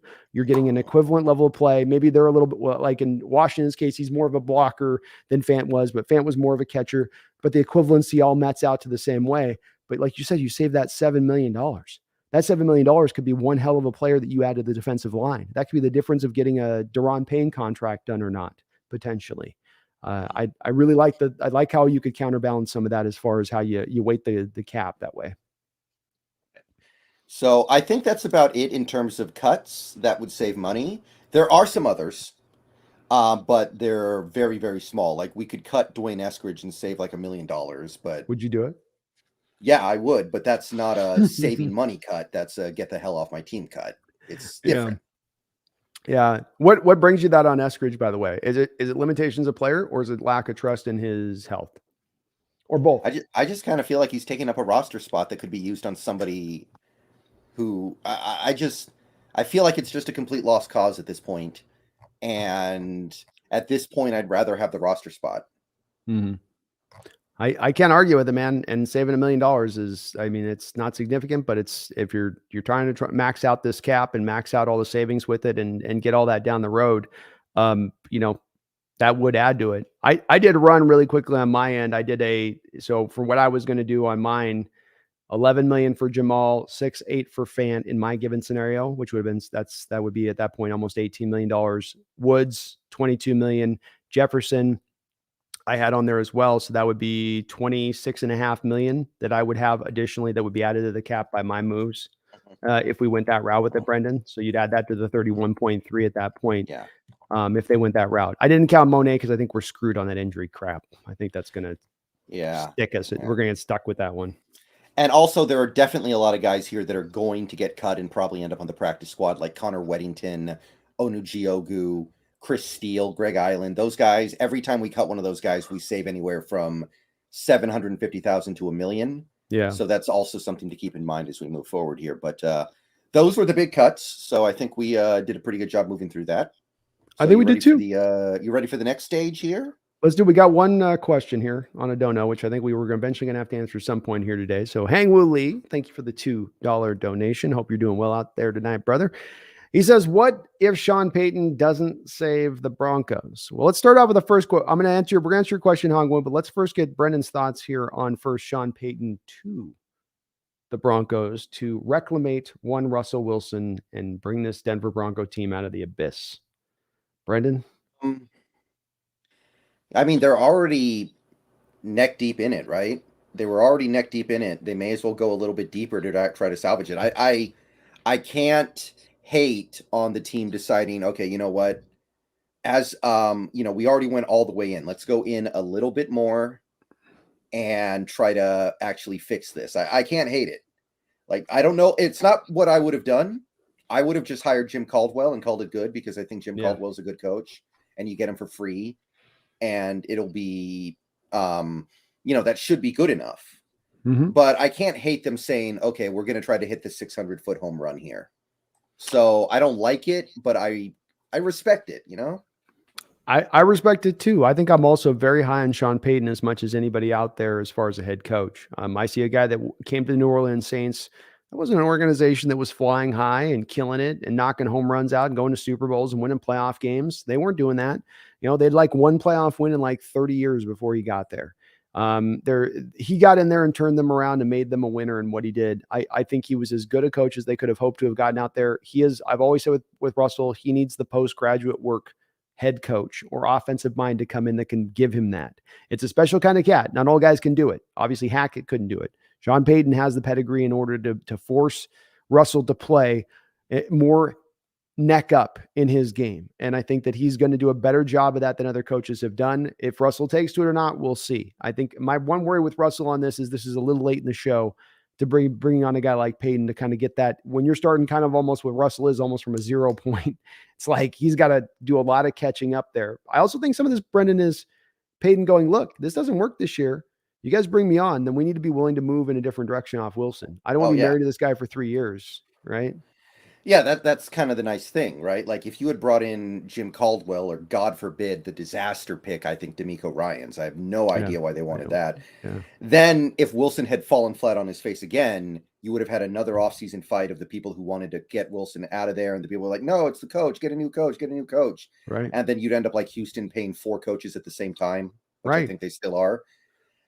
This way, if Wilson still doesn't get it done, then there's not going to be a single Broncos fan who's going to shed a single tear when they cut him because it'll be so indisputably, undeniably true that he's just got nothing left. Yeah, if Payton can't get you fixed at that point with everything else you've had given, like what I don't know what to do. And I think that's a part of this, Hang. Will you say, can he save the Broncos? I think, yes, he can save the Broncos, but he doesn't look at it as I got to save the Broncos with Russell Wilson attached. I think he looks at it and goes like, I can do better with Wilson than Hackett did. I can take this guy's game into a certain place that will improve him or at least make him functional, right, Brendon? Like, I mean, he got Jameis Winston functional. He'll get Russell Wilson at least functional, right? I would think. Well, he made Teddy Bridgewater and Jameis Winston look good. If he can't make Russ look good, then I don't know what to say about that. Yeah, I would be shocked if he can't at least get him there. But I think Hungwoo, this was a move for the long term. This was a move where Sean Payton, I think, had to wait for a little while to get a little extra control here that he wanted to get. And within that is I see myself long term having the chance to really do this and get this right. But it's not a short sale kind of move to, I think Brennan's right. This is definitely a big swing to fix the situation. 100% on point with that. But it's also looked at with that long term view of it, where it's not necessarily all just housed in him getting this done right now, here and now. And they'll try, he'll give it a shot, but we'll see. Yeah. At the end of the day, they're already just so deep in it from the Wilson trade. I can't hate it. Like, go a little bit deeper, try to bail yourself out. It's okay. Take out that third mortgage. It's fine. To think though, Brendon, that they got with all these first round picks and all these second round picks that they're going to be out of over these last couple of years and all the money that they've got to pay Russell, they've got a little bit of cap flexibility, but Peyton's going to have to do the coaching job of his life, I think, even with that defense as good as it still is, to get this thing. And he's good. I think he's a great coach. I really do think he is. But boy, that's going to be tough. It's going to be tough. Thank you though, Hang Woon. We got another little Russ. This is right what we're talking about too. Thank you, Randall, for the $2 donation. He says 3 firsts, 3 second round picks, and 3 players for Russ and Sean Payton. Does that sound good? Is that a good value build there for you? I mean, I will say this: when you give up that much, it's pretty much Super Bowl or bust, right? Like, if you don't win the Super Bowl in these next 2 years, then it's kind of a train wreck. You look at all those picks, man, and the players with it. And the players, I guess, aren't as big, but the picks: 3 firsts, 3 seconds, and let's remember those first round. One's a top 5, one's a top 9. Yeah, it was the number 5, number 9. And the second rounders are high too. I mean, those second rounders, that the next one next year might be really high as well that they gave up. Well, let's see here. The first rounder they gave up for Peyton, we know is going to be 29, I think. It's either 28 or 29. So Right. that's not so bad. That's the thing No. that I think people should understand, especially in this draft when we've had a couple of players who would have been in that range not declare, like Jared Verse. I think he would have been in that area of the draft, and then he went back to college. Agreed. 100% agree with it on that. So it doesn't look as bad necessarily from that standpoint, but yeah, they're going to have it's going to be a hard road going forward on this one. Of course, if they go back and they suck next year and they're like worse in the league, they get the number 1 pick, they get Caleb Williams out there into Denver. They cut out from Russ. They could get this turned, right back around in a really quick way as well, to where it's not as bad as it looks for them as they stand maybe a little bit right now, with it. So I think the Eagles taught us it's never that hard to get out of it. No, you can find your way. You can find a way. It's about making a decision at the right time, not holding on to for dear life and like, let's just make it work. It's about, no, let's pivot. Let's get on to something new. If we got to pivot, don't be afraid to pivot. Don't be afraid for change. Don't be afraid to move, turn it back over. It's that willingness to go. So, but boy, Randall, if you would have been willing to bring in Sean Payton, like if Coach Carroll had retired this offseason, if you had to give up the 20th and Denver's second this year, or 20th and your second this year, so we'll keep it relatively, would you have paid that price for Peyton to bring him in? No, I wouldn't even consider it. No. Denver's in a special spot where they're so deep in what that they just kind of had to they need to buy a paddle. I would much rather try to go find the next Kevin O'Connell or the next Sean McVay, a coach from a tree who's been moving on up and needs to get his opportunity to be a head coach. I would not even consider trading for Peyton. Not even a 1. No. Just a 1-1. Okay. No, not even close. I would have been willing to do the 20th overall selection if he was there, but I wouldn't have gone multiple picks like Denver did. And I think Denver didn't want to too. I think that's part of why they were still trying to go back to Harbaugh and look at D'Amico Ryans. You're right about the D'Amico Ryans point, by the way, because then Russell could have come back and said, well, you gave me a crap offensive-minded head coach in Hackett who wasn't ready the first time. Then you give me a defensive-minded coach, which I was already dealing with for the majority of my career in Seattle. How about no experience? Right, with no experience. So why, then he could have been like, why don't you just give me a, offensive-minded head coach who knows what he's doing by the third year? So yeah, you're right, man. The no excuses are going to be had this year for us at this point if you don't. I have no idea why they wanted Ryans. That doesn't make any sense to me at all. I think that they were at a point, think about it, Brendan, where they go, okay, they get kind of rebuffed a bit by Peyton because they don't want to give up the control and they don't want to give up the picks that are going to cost with already what they've given up. Harbaugh seemed to kind of cool on them as much as them. Harbaugh didn't want to go, I don't think. Yeah. So then you go, who's the dynamic? You mentioned Caldwell. I would have been like with you, probably more Caldwell would have been my number 1 guy. And I think he did get like a look by them, but it just didn't seem like it was, it just didn't seem like it was a serious push for them with Caldwell. They seemed like Ryans was kind of definitely the third guy they were coming back at with it. They were hot to trot on with it, but just keep Evero at that point, right? If they had gotten D'Amico Ryans, I would have bought a lot of stock in Wilson's going to be retired in 2 years. Yeah, that would not have boded well for Russ's future. Yeah, that would have been D'Amico there. That's for sure. That is for sure. Randall, thank you for the $2 donation though. And we're going to see, man, Denver's either going to come out of this going, well, we gave a big cost, but we found our way through. And like to Denver's side on this, Brendan, Patriots gave up draft capital of the Jets to get Belichick. Tampa Bay gave up a lot of draft capital to Oakland to bring John Gruden in. Both of those two teams who gave up that draft capital to bring in that coach on recent deals got themselves a Super Bowl out of it. So, as much as there's a little bit of poo-pooing here, there is kind of some success in history of coaches being moved like this, 4 picks in the rare times that it does occur. Yeah. See if that's the case. I think doing something like that just makes more sense when you feel like you have a loaded roster. I don't think the Denver roster is loaded. Like maybe defensively you could say it is. I don't even know if that's the case so much, depending. If they lose Draymond Jones, I don't think their defense is really loaded anymore. And offensively, not really. No, I think we've kind of learned that Cortland Sutton isn't that good at this point because of the injury. We don't know what Tim Patrick's going to be everyone was talking about how great Albert Ogugwakam was going to be, and he might be out of the league in a few months, and I won't be surprised. So it's not a loaded team. That's kind of my thing. I think Tampa Bay felt like they had a loaded roster when they traded for Gruden, and it made more sense.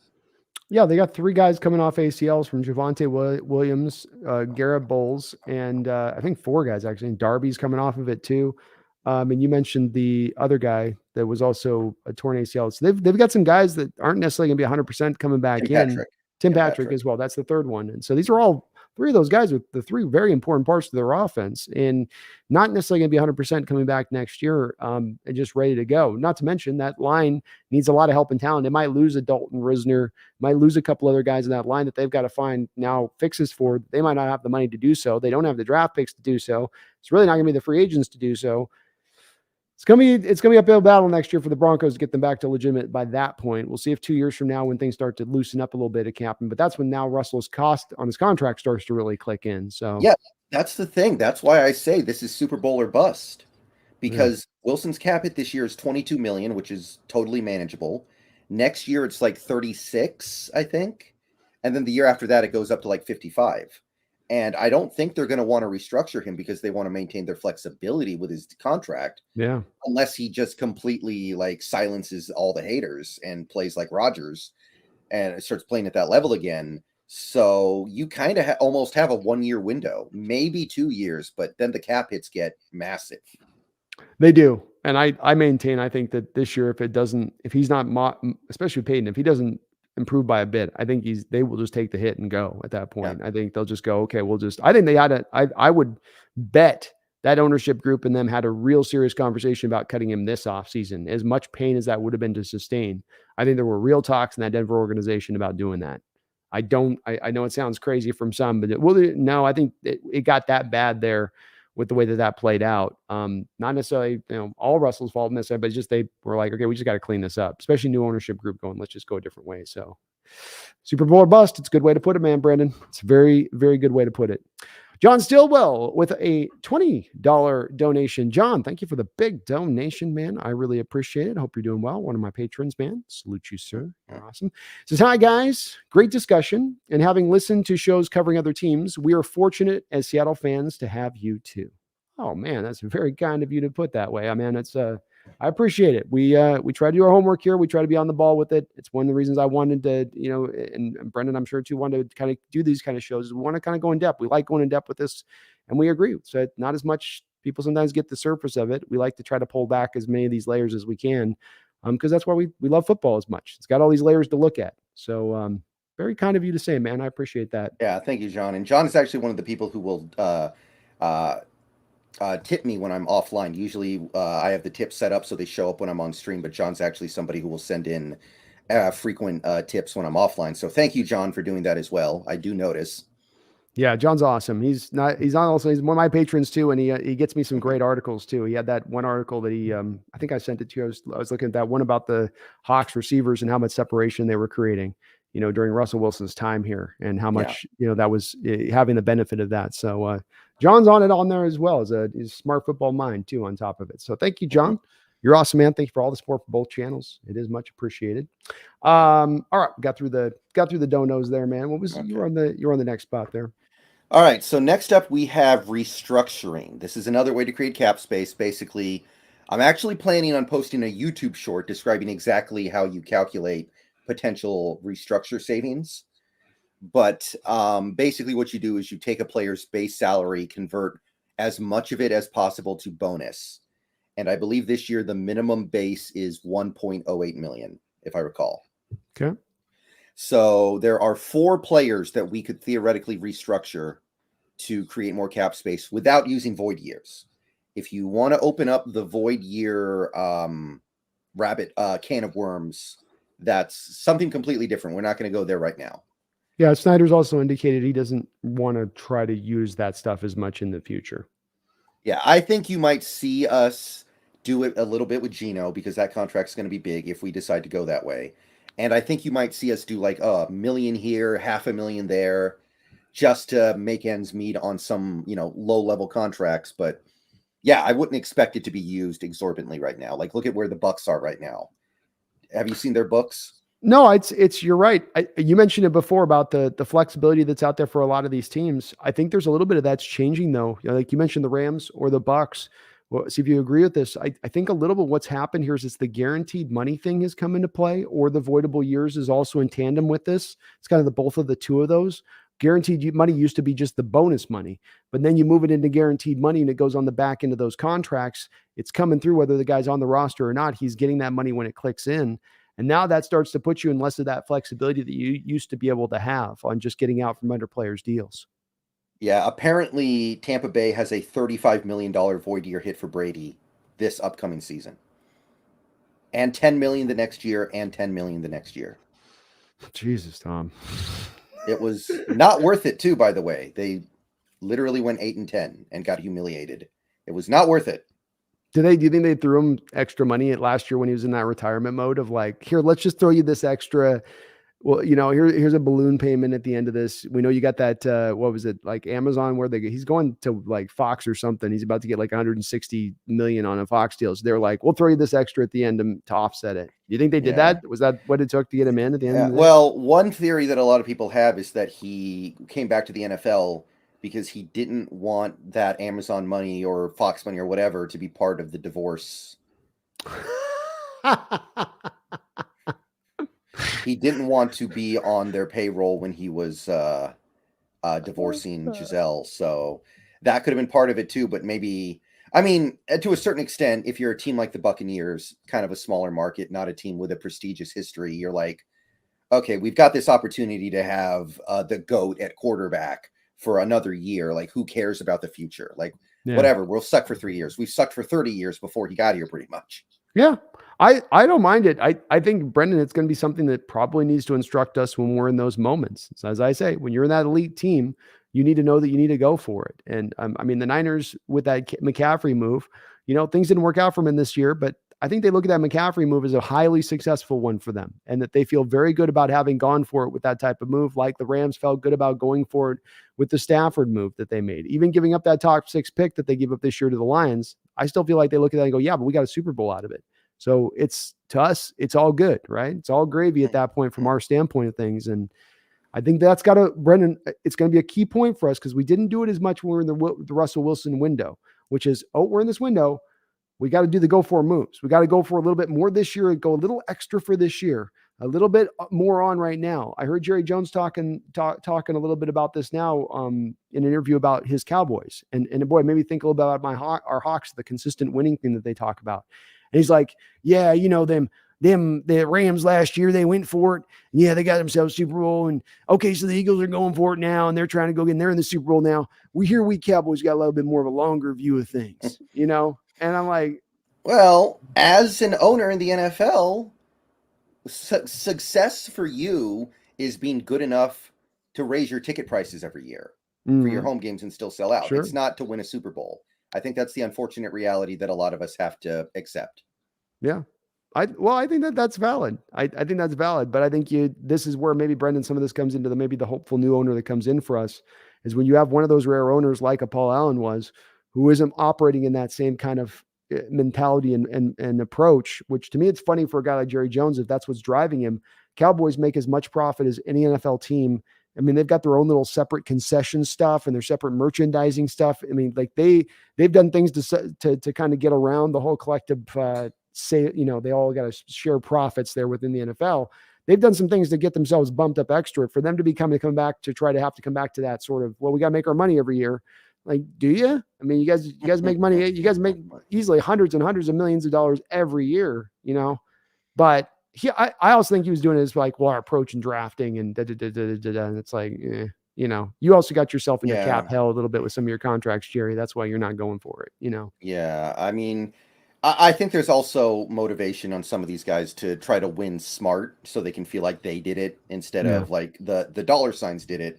Like the guy who's running the Yankees now, one of Steinbrenner's kids, is kind of basically trying to play Moneyball, even though he does not need to at all. And I think it's just because he wants to prove he can do it.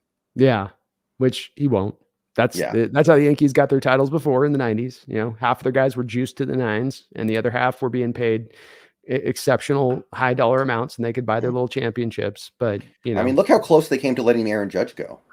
Yeah. So close. And which, like what could you possibly say about Aaron Judge as a player that makes you think, oh, he's not worth top of the line money? Like it. Agreed. Yeah, especially because What you the look at heck? they had a couple of contracts on their books, but they weren't your typical bloated Yankee salaries of the 90s where they're paying triple what the next team is paying in, contracts or whatever, So yeah, it's everybody wants to be smart. You're probably right with that a little bit. I think the Cowboys do a little bit of that, but then a little bit of it too is like, well, you paid Dak and you waited too long to pay Dak and that cost you. And then you paid Ezekiel when everybody's not paying running backs and that really hurt you. And then you got Tyron Smith that you've been holding on to has been done for a couple of years, but you're paying all these guys and you gave Hey, money to everybody. Michael Gallup, they were giving everybody. Jalen Smith got that contract. They released him like the next. Didn't they pay Jalen Smith and then the next day they released him? Almost. Wasn't it about that fast as far as that? They gave him like a record-breaking middle linebacker contract, and they were like, "Okay, you're done now."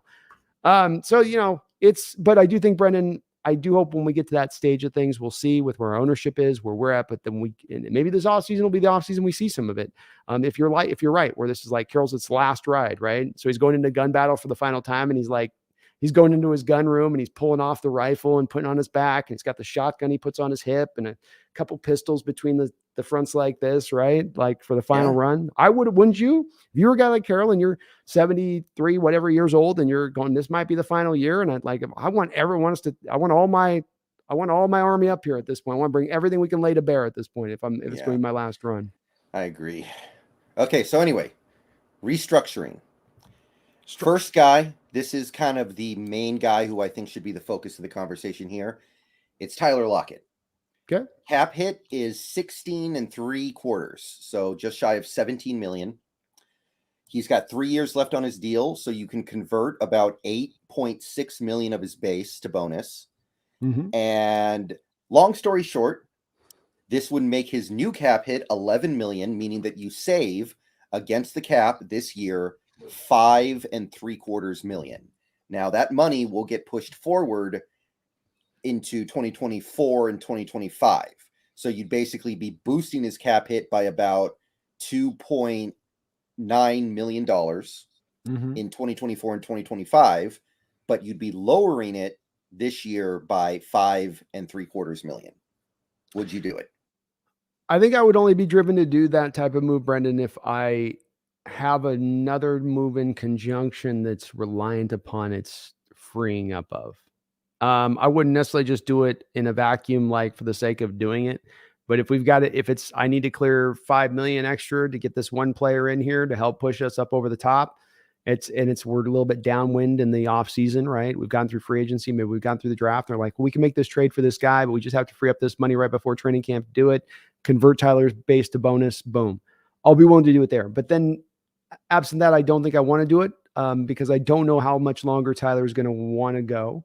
He is getting up there, and he's had his share of little injuries through the years. He hasn't got a lot of major injuries, but he's played a lot of games. Smaller guy.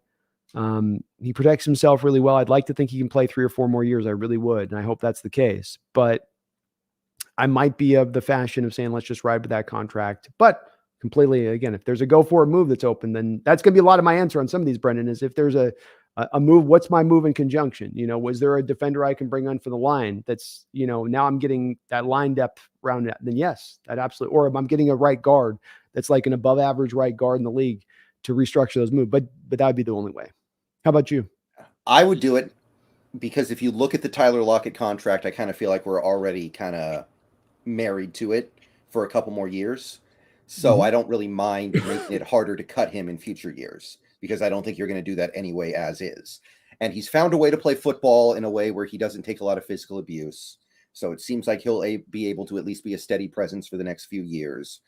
And he also seems like a guy who may end up retiring here, signing one more smaller contract in 2025 or 2026 or whenever.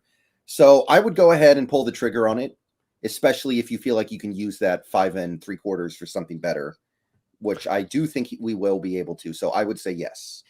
To your point on this too, he might be a guy that ages even more a little gracefully than what you get from certain receivers in this league because he has such a door open to him eventually just becoming a full-time slot guy where less reliant on the speed on the outside and dealing with the physicality of the press on the outside. You get more of the free releases, more of the motion pre-snap, which then allows him to just kind of, and then he can use his cerebral nature of things to kind of sit down in zones and find those holes as now the slot guy. Might be a way where you're able to transition into him too, a little bit to your point on that long term, and get another couple of years out of him from that. Yeah, so I would do it with Lockett. I'm restructuring Lockett all the way.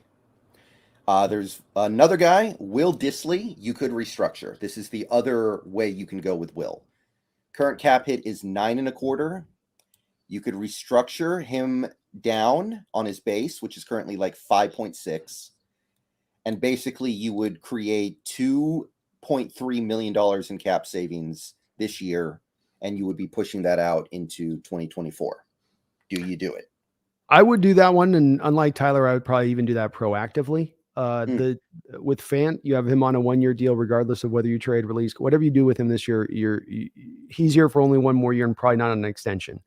Colby Parkinson, if I'm not mistaken, goes on to his 4th year this year? This is his 4th year, yeah. So there we go, 4th year for him. So he becomes a free agent after this season as well. So I'd like to have a tight end that I know is going to be on the roster beyond this year and locked in. So that's likely to be Dissly at that point as it is. It's not insane, the contract as it stands right now. It's especially for when you take into all of what he gives you. It's not just him catching the ball. We got to look at him as what he does in total and all. And that he's my most complete tight end on this team probably. So I've got to go with yes, I would be willing to do that. Yeah, it would take his cap hit from 9.25 down to basically 7, and I would probably do it. Yeah. Yeah, I think you gotta pull that one. Definitely, that's kind of a no-brainer. Okay, this next one, I don't think anybody's going to want to do, least of all you, but I have to bring it up.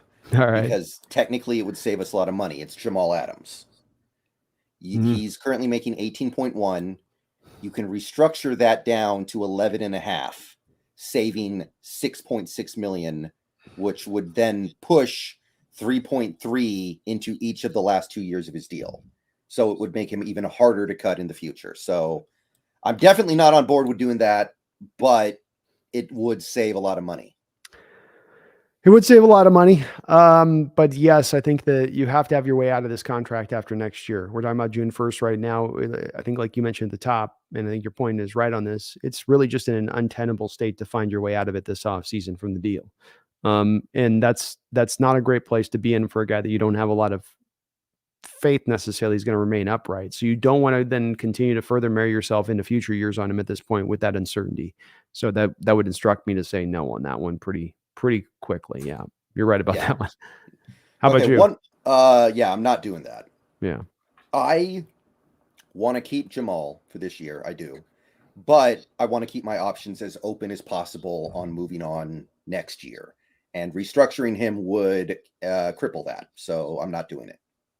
One you didn't mention I'd ask you about, what about a short-term deal to lower down the first-year cap hit on his restricted tag for Neal? Well, I don't see how you're going to be able to get it lower than what it's already going to be, which is going to be like 4.3. Like, you could get it a little lower than that, but probably not significantly. I don't think so.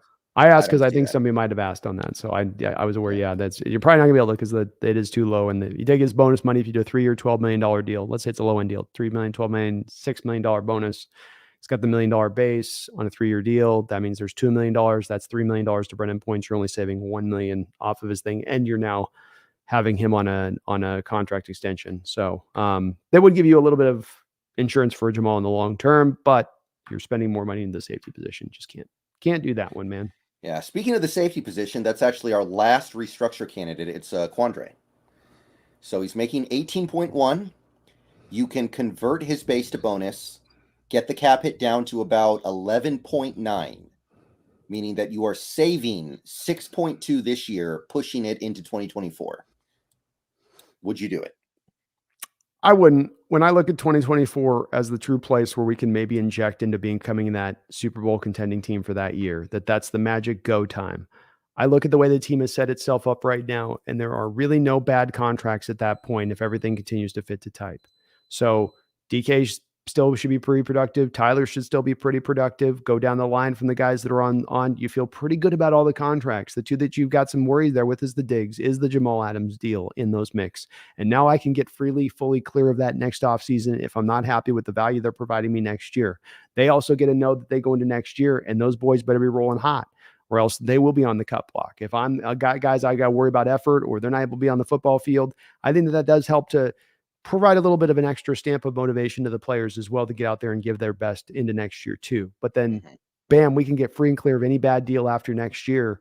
And I mean, even Tyler at that point, if you don't do the restructure with him and you're going to next year, now you start to get in a place where you're on the other side of the dead money edge with that, meaning you can save his base salary will save you a little bit of money, even though you'll still have some dead money there.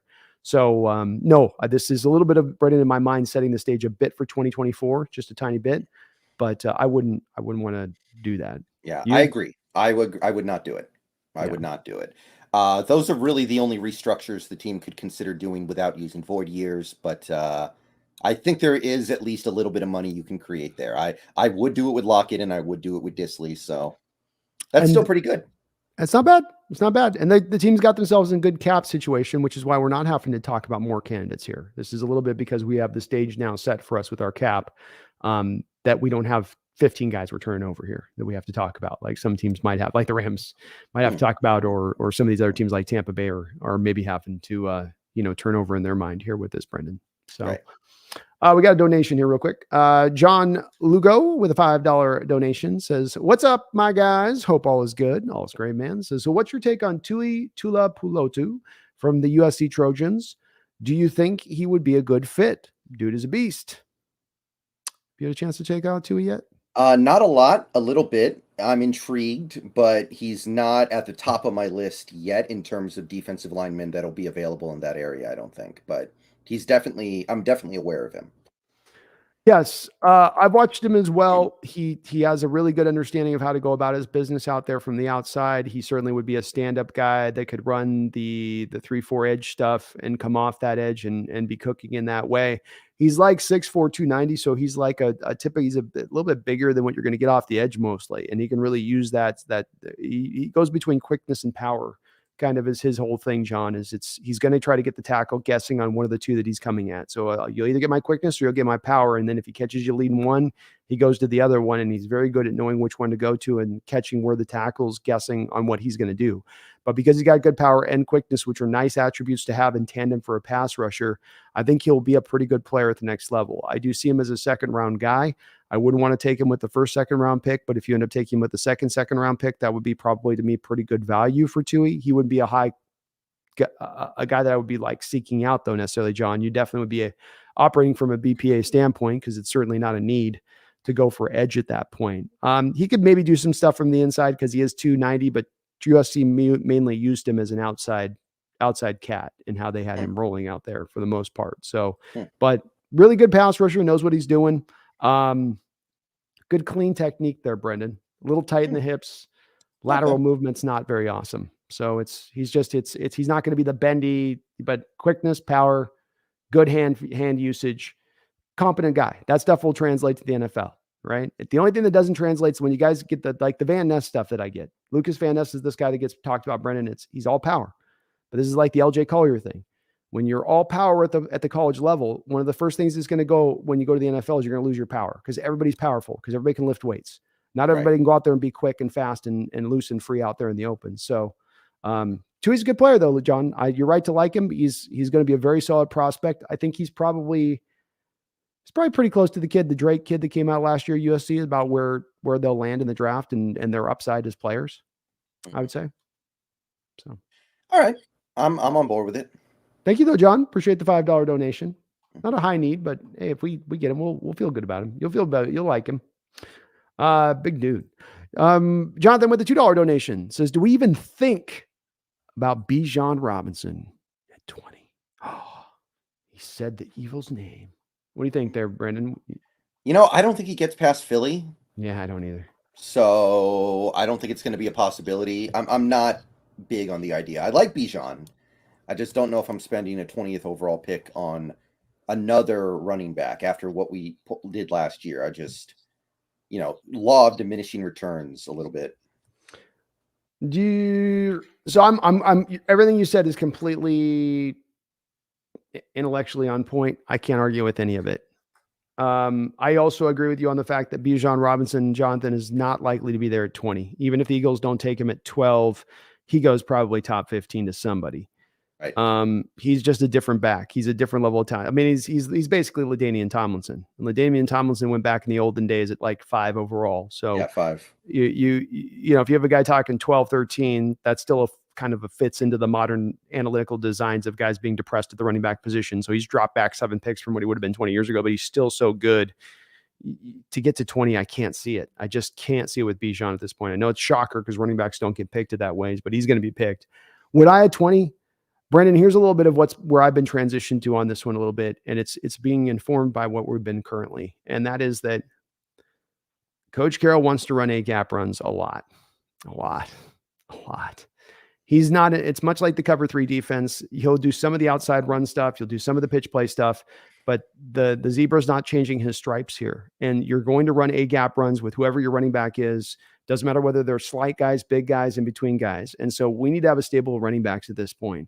And I've had to watch for about the last 6 seasons, our running back room get decimated and decimated and decimated. Guys having to go out there and run even when they're injured, like we saw Walker have to do this year when the running back room got so low, like we saw Dallas have to do this year when the running back room got so low. So would I at 20? Yeah, I'm a BPA guy. I think Bijan Robinson's a top 15 guy. I think he is a tier 1 talent in this draft. If I can get a tier 1 talent in a tier 2 spot in this draft, I'm informed by BPA. That's what guides me. And I don't trust the health of that running back room 1 iota, not one. So we need to start building it up, and it needs to be talented. Walker showed you what a difference maker could do at the position. This kid's even better than Walker is. I'd do it. We need to be balanced. We need to run the ball going into the future. Yeah, it's not something I would like hate. Like, it's not something that would cause me to go viral on the internet for my draft reaction. Yeah. Like, if I was a little bit of a bigger content creator at the time, my Jordan Brooks reaction would have probably made me go viral. What was your reaction on that one? I didn't even know who it was. And I was like, I spent all this time researching the draft, and we took a guy who I have never heard of before in my life. Like, are you kidding me? Oh, I went completely emotional on mine, Brendon. I'm like, I'm showing my notes. I'm like, 5th round grade. I'm like showing my handwritten notes with the 5th round grade on him. Cause I was just like, Yeah, this would not be like that. This would not be a Jordan Brooks situation, but I think you could do better, is all I'm saying. It's very possible. It's very possible, though. I will say to this point, this draft is weak in that area right now a little bit than I'd like. And, you know, talking about a value standpoint, I'm driven always, Jonathan, by BPA. And this draft right now, BPA 20 is not great. The guy that's going to be there's made, like I said, the value might be to a cornerback or to something else, and that you could pick, but you go, boy, we're not getting our need here. This is actually the other place where we could use a little bit more. You take Bijan, he's going to end up getting 150 touches for this offense next year, and he's going to end up bringing a large impact along with whatever Walker brings. That's the best. You now have the best 1-2 tandem backfield than anybody else in the NFL by a monstrous margin. That's going to help you win football games at that point. Another player will help you in other places, but I just can't turn it down. I can't do it. Thank you, though, Jonathan. Appreciate you, man. All right, we've got one more thing to talk about today. Let's dive in. In terms of freeing up cap space, we can give out some extensions. Basically, the idea is you've got a player, he gets to the end of his contract, and the cap hit is ballooned up. So you say, hey, we're going to extend you, give you some long-term security, and in exchange, we're going to get that first-year cap hit down a little bit. So, you know, you've got your carrot, which is long-term financial security. You've got the stick, which is, hey, if you get injured this year, you might be hitting free agency next year and nobody wants you because you tore your ACL or something. So here's your chance to get some long-term security that we know all players want. All right, first name here, we have Uchenna Nwosu. Due $12.75 million against the cap. So I was looking at some extensions that would make some sense. Keep in mind, he's not on the open market, so you don't necessarily have to offer him full objective value. Right. You are taking care of him a year early. Therefore, he might be willing to take a little bit less in exchange for being taken care of a year early. Mm-hmm. Nwosu just came off his best year by far, by the way. He's probably not sitting there thinking, oh, next year I'm going to get 20 sacks. I'm going to turn into Lawrence Taylor, and then I'm going to get $80 million a year next year. No, he's probably thinking that was pretty close to the best version of myself. Yeah. So the number I came up with, Ooh. 3 years. So basically it would be 2 years extension, 3 years total. Total money would be $42 million. So it would be a little bit less than Hassan Reddick, but it would be the same basic idea.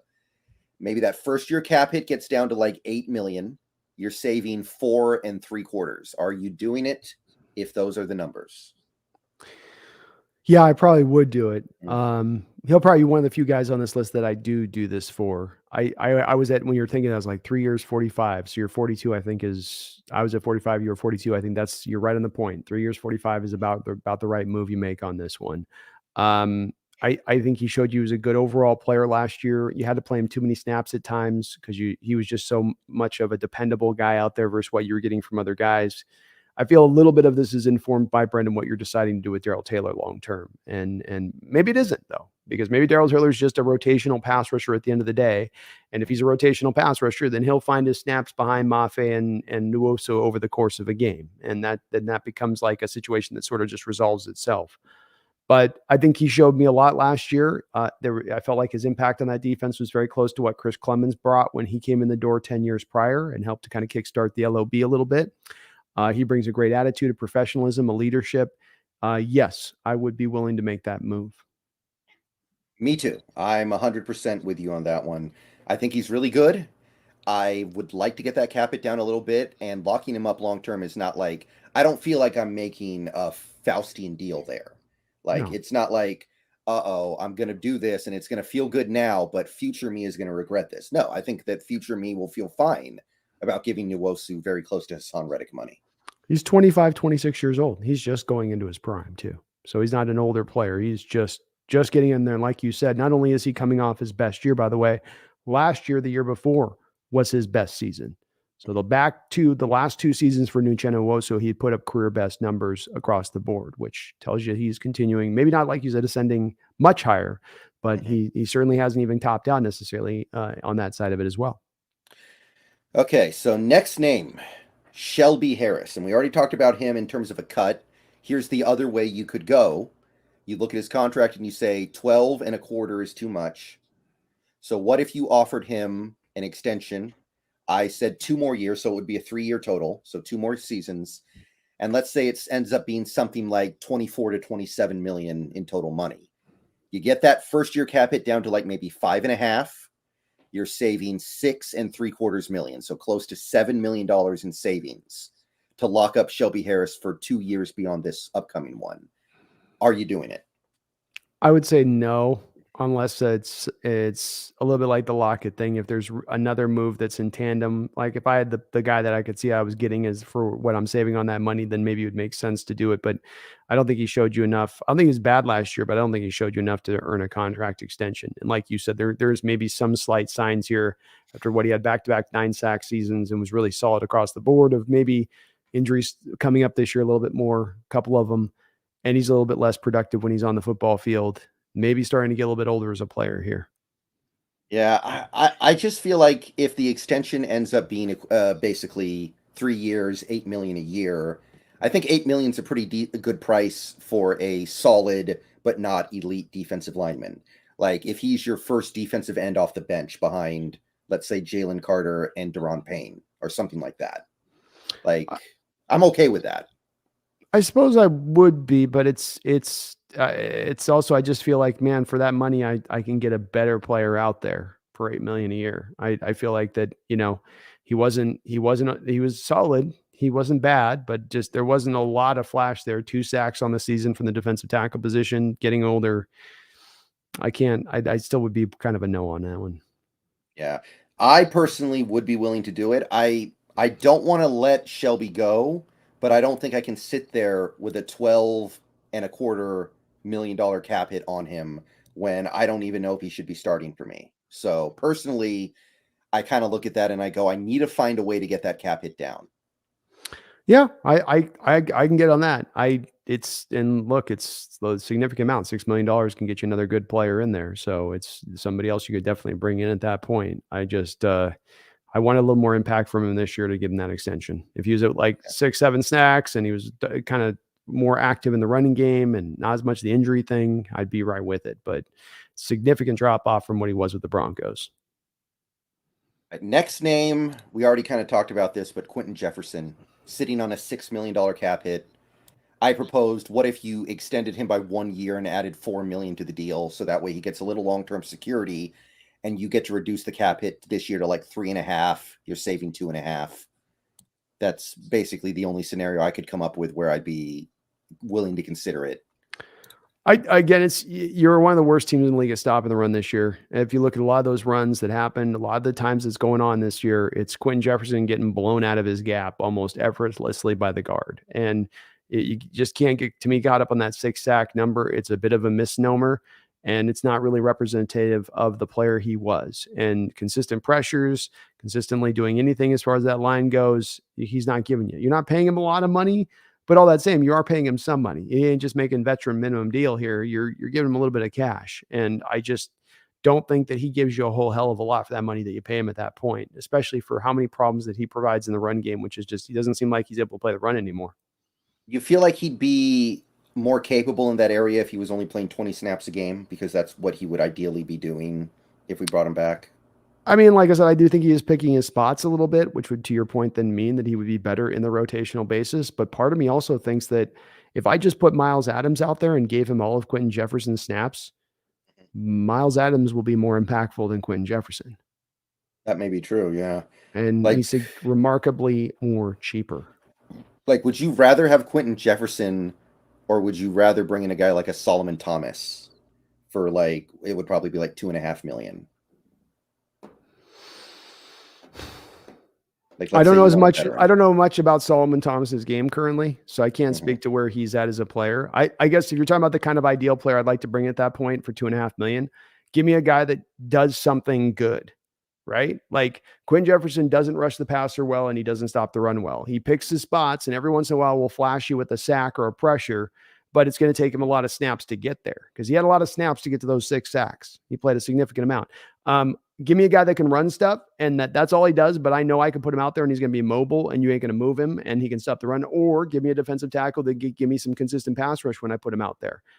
But don't give me a guy that's absent each and has like a little fainting glimmer of one of those aspects of things. That doesn't provide any value to our football team, in my opinion. But maybe provide some value, but it's not going to provide value in the way of making our defense all that much better or getting more stops or getting this turned around right. To me, when you talk about the problems on this defense right now, Quentin Jefferson was one of the big problems on this defense this past year.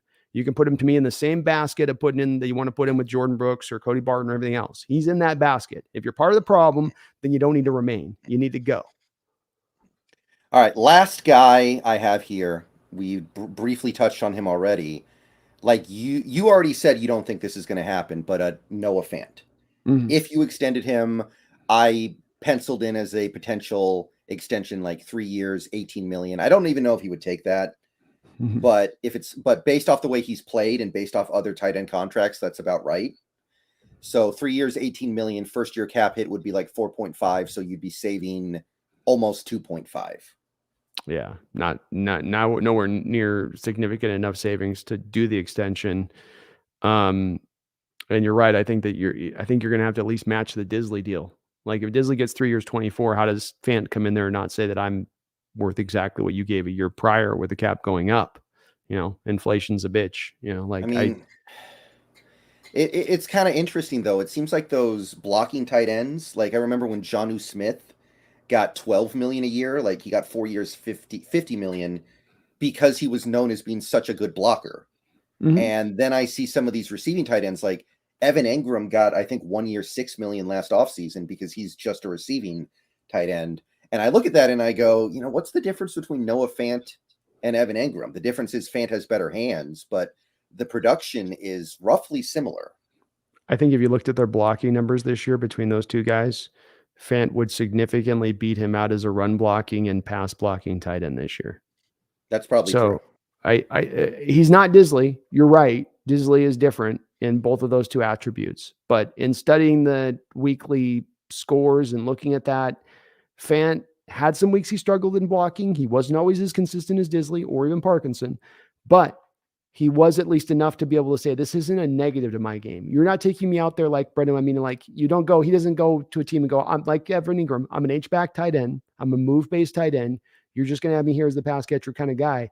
He's built like that, but he does some of the inline kind of stuff. He's got some of that skill enough to him to at least go, look, you can trust me as an inline guy. As a cheaper option than going to the top flight tight ends that you might have to pay out there, upper level talent kind of guys that you're paying for. Right. Okay. And that's about all you can do without using void years, which that's another conversation. And I'm not really going to get into that because in theory, you could use void years on literally anybody on the team and we could sit here for 12 hours and probably not talk about it. But it doesn't seem like we're going to do a lot of that anyway. So I think that's about it. I think your GM, we'll be getting into this on, because I think we're going to do flipping back. We'll be getting onto this with a little bit of the Geno thing, I think, because that's the only possible way I see it. You're right about that and bringing that up earlier, where you do the 3-year deal. And then the 4th year is the one that then flows the numbers in a way that lowers it. Seattle ends up paying Geno the market rate, but then gets the numbers moved down in a way that they can kind of, just kind of massage it down the line a little bit, lower those cap hit numbers down. But well, also, that contract Buffalo did with Micah Hyde? Mm-hmm. They basically did 3 void years for like 1.1 million each. And I think we could do stuff like that because 1.1 million dead in like a future year, you're talking about like 0.3% of the cap. Yeah. And it really helps right now. Yeah. You get Micah Hyde's cap hit down by like 3.5 million this year. That's a big deal versus the 1.1 million in the future 3 years, which is like very insignificant. Especially if we eventually do see that Amazon money kick in and the cap really take that jump that everybody's predicting it eventually will. And that there's going to be this 1 year where we see like a $40 million injection into the cap suddenly that, that comes from the new Amazon money coming into the NFL collective bargaining agreement. So that could be a part of that on this, man. Nick Craig with a $5 donation. Thank you, Nick, for the $5 dono. A little late in acknowledging, but I do appreciate the donation. He says, if Anderson and Jalen Carter are gone, do you take the top cornerback to set up a no-fly zone with Woolen, especially if they sign Geno? I'm not a big fan of the cornerback idea. Nick, I'm with Brendon on this one. The first issue on this one comes into, I don't believe that there's any tier 1 cornerbacks. So there's tier 1 prospects for me. I will have none of them that are going to be cornerbacks on my list. There, though, will be 7 tier 2 guy, or probably then actually, sorry, there'll be probably about 12 to 13 tier 2 cornerbacks for me. There'll be a lot of them. There's going to be probably like 7 cornerbacks taken in the back end of the first round from 15 onwards, based on what I'm seeing. But Gonzalez is the top corner on the board right now, in my opinion, out of where did he go play this last year? Spacing out somewhere in the Pac-10. He's your best one, but he's going to go in Oregon. Thank you. But he's going to go in the teens, Nick. So he's going to go probably like 14, 15. He's not going to go top 10. No corners will go in the top 10 of this draft. None. 0, zip, zilch, none, and nada. So Nick, if you did take a corner then at 5, you'd be doing super reachy. You'd go like go gadget reach to be taking him up at 5 on that. And let's also remember with this, Carroll gets so much out of these guys that are the later round corners. This draft is more stacked, Nick, with corners than any other position. That is by far the strength of this draft. It's not even close. It's absurd how many good corners there are in this draft. You're going to be able to get guys like last year, Kobe Bryant, Tariq later on. Last year was a deep corner draft too. There will be guys later on with value that you don't have to jump early for because of that. Right. But thank you, Nick. I appreciate the donation, man. I love where your head's at. I love where your mind's at, but we can get there. And we also have a couple corners still on the roster, don't we, Brendon? We still know what we're going to do. That's what I'm saying. Remember, we had a weak pass rush last year, and these guys still played fairly well. Yeah. Yeah. I mean, Mike Jackson's back. Trey, we got to figure out what we're going to do with Trey Brown. And then obviously Kobe Bryant's probably best position still going to be on the outside when it's all said and done. I don't know if he eventually ends up there, but you got a little bit of a backlog there, Nick. So it's already a little bit of a thing. But yeah, your no-fly zone, to Brennan's point on this, Nick's going to go a lot further if you can get the pass rush. That will create the no-fly zone. That it was the Broncos bringing in DeMarcus Ware to pair with Von Miller in his prime that brought about the no-fly zone as much as Aqib Talib going in there with their slot corner they had and everybody else set up in the way that they did on that secondary. Right. Hangwoo Lee, and thank you again, Nick, for the $5 dono, brother. Appreciate you. Hangwoo Lee with a $5 dono. Appreciate you too for the double dono, Hangwoo. Says, I called Cardinals will draft with first couple picks weeks ago. I called Cardinals will draft wide receiver with a pick a couple weeks ago. Will you eat a dangerous from Subway if that happens? If they don't, I'll donate $20. Well, Dangerous Sandwich was taken off the shelves, Hangwoo, about, I think it was... I think you can go in and like request it, and okay. Maybe they'll know what you're talking about, or maybe you can just like look it up online and say, okay, make this sandwich. You can like artificially recreate it. Like whenever me and my dad go to Red Robin, he has a favorite drink that they were mixing back in the 80s, and they haven't been mixing it since, but he just asks for it, and all the bartenders know, oh, I know what you're talking about. I can make that. It's the same What's kind the of drink? Thing. It's was originally called the Flat on Your Beak. They made it with the Lemon Heart 151, which closed down many years ago. Oh, and now there's a way to like recreate it. So they just make it for him, and they charge him for a Mai Tai instead because they don't have it on the menu anymore. That's badass. Mm-hmm. But they know what it is. So it's been gone for a long time. They still know what it is. That's a good bartender. Like, well, they don't care. I'll get the lab up and get this going. Yes, Hongwoo, in regards to your question, if the Cardinals draft a wide receiver with their first pick, I will absolutely eat a whole Dangerous sandwich. And I won't even just eat a whole Dangerous sandwich. I will eat it like the Coneheads ate Subway sandwiches in the Conehead movies, which is I'll take it from back here and it's going straight in. It's going to be like one of those. It's one of the early uses of CGI, Brendan, if you go back and watch that movie, and it's actually still holds up pretty good, but the Coneheads were like, the funny bit in the movie was they'd eat the food fast. So everything was just, but they take the whole Subway and just put it all the way in their mouth. But yes, there's no way the Cardinals are going to be that stupid. Well, at this rate, are they going to make their picks by fan voting because they still don't have a GM or a coach? Like, how are they going to do this?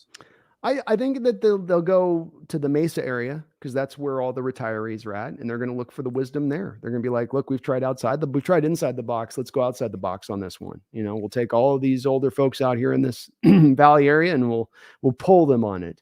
Who is going to be their coach, Brendan? Who's going to want that job? I really wanted it to be Dan Quinn. I was good on Dan, by the way. Good on Dan, though. By the way, yeah, good on him. It's very hard to sit there in that pocket and not just jump on whatever first job comes along the track. He's looking to take the right job. And I dig that about him, that he knows he's got a little bit of built up. You don't get that a lot as a coach with some of that built up. People are going to kind of want me in a job where I got to just take whatever I'm given. I agree that would have been the best spot, but I get Dan not taking it, don't you? Like, I understand completely. No, I wanted them to take him because I think he's a bad coach and I think he would not do well there. But who do I think they're going to get? It feels like they're just going to go get like a Lovie Smith type to like hold down the fort for a year or two. Maybe not Lovie Smith exactly, but they're going to get a holdover. They're going to get a retread just to like hold it down for a year because nobody good is going to want that job when Kyler's probably not even going to play until October.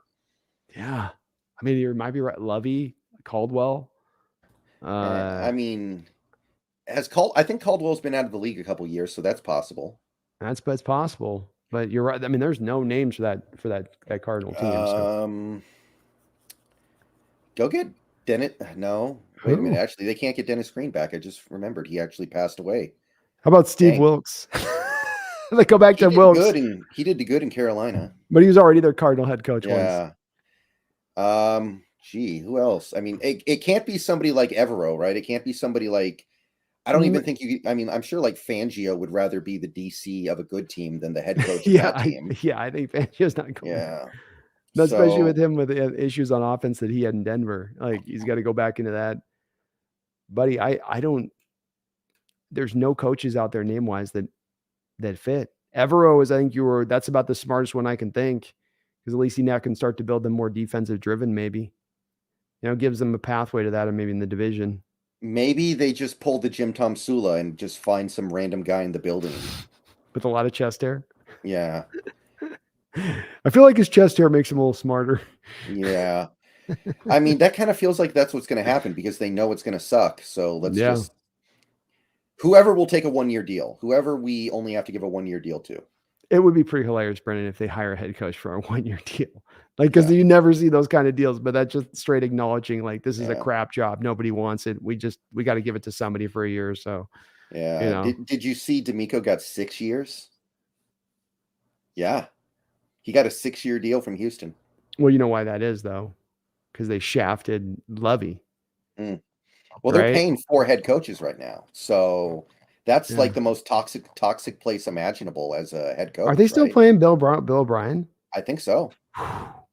Jesus, he's like, and he's doing coaching all over the place. But yeah, you fire Lovey after a year. He's like, yeah, you're going to do me like Lovey. Then you need to give me extra years on this contract to make it a little more painful for you to make that kind of move. And you gotta know. It was also him going in and saying, look, this is going to take a while to get this right, guys. You can't bring me in for 2 years and then kick me out and expect that, like, well, we gave him a try. He had his opportunity. It's going to take me some years here.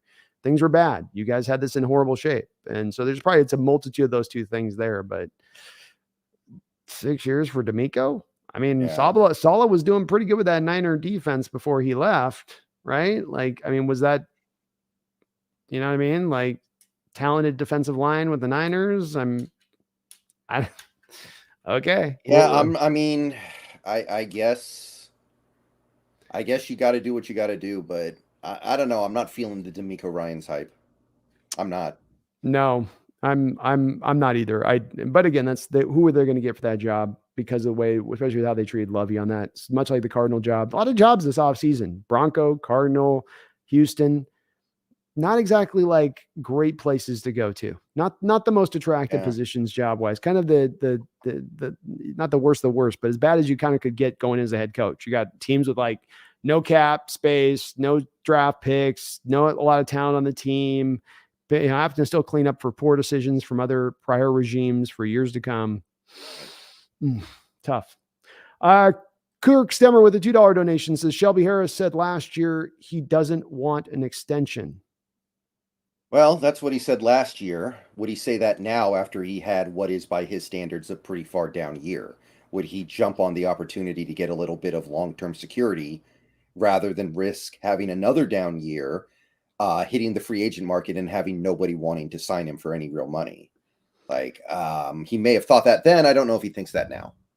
Yeah, Kirk, I think if the team came calling, he would definitely be interested in doing an extension right now, 100%. I think the question was asked of him last year. I could be wrong on this, Kirk, but it felt like maybe the question was asked in the spirit of, you know, okay, you're coming in here into Seattle. You only have 2 years left on your deal. You've been a very productive rusher. Do you feel like you need to be, or you want to be paid right now? Or do you feel like you should be getting an extension here? Are you going to push on that? And I think he's like, no, I'm just going to play out my year and blah, blah, blah.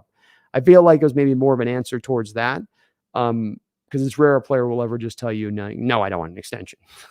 And like they're always open for business with that, right, Brendan? Like that's a 24-hour shop at that point. You want to come for an extension?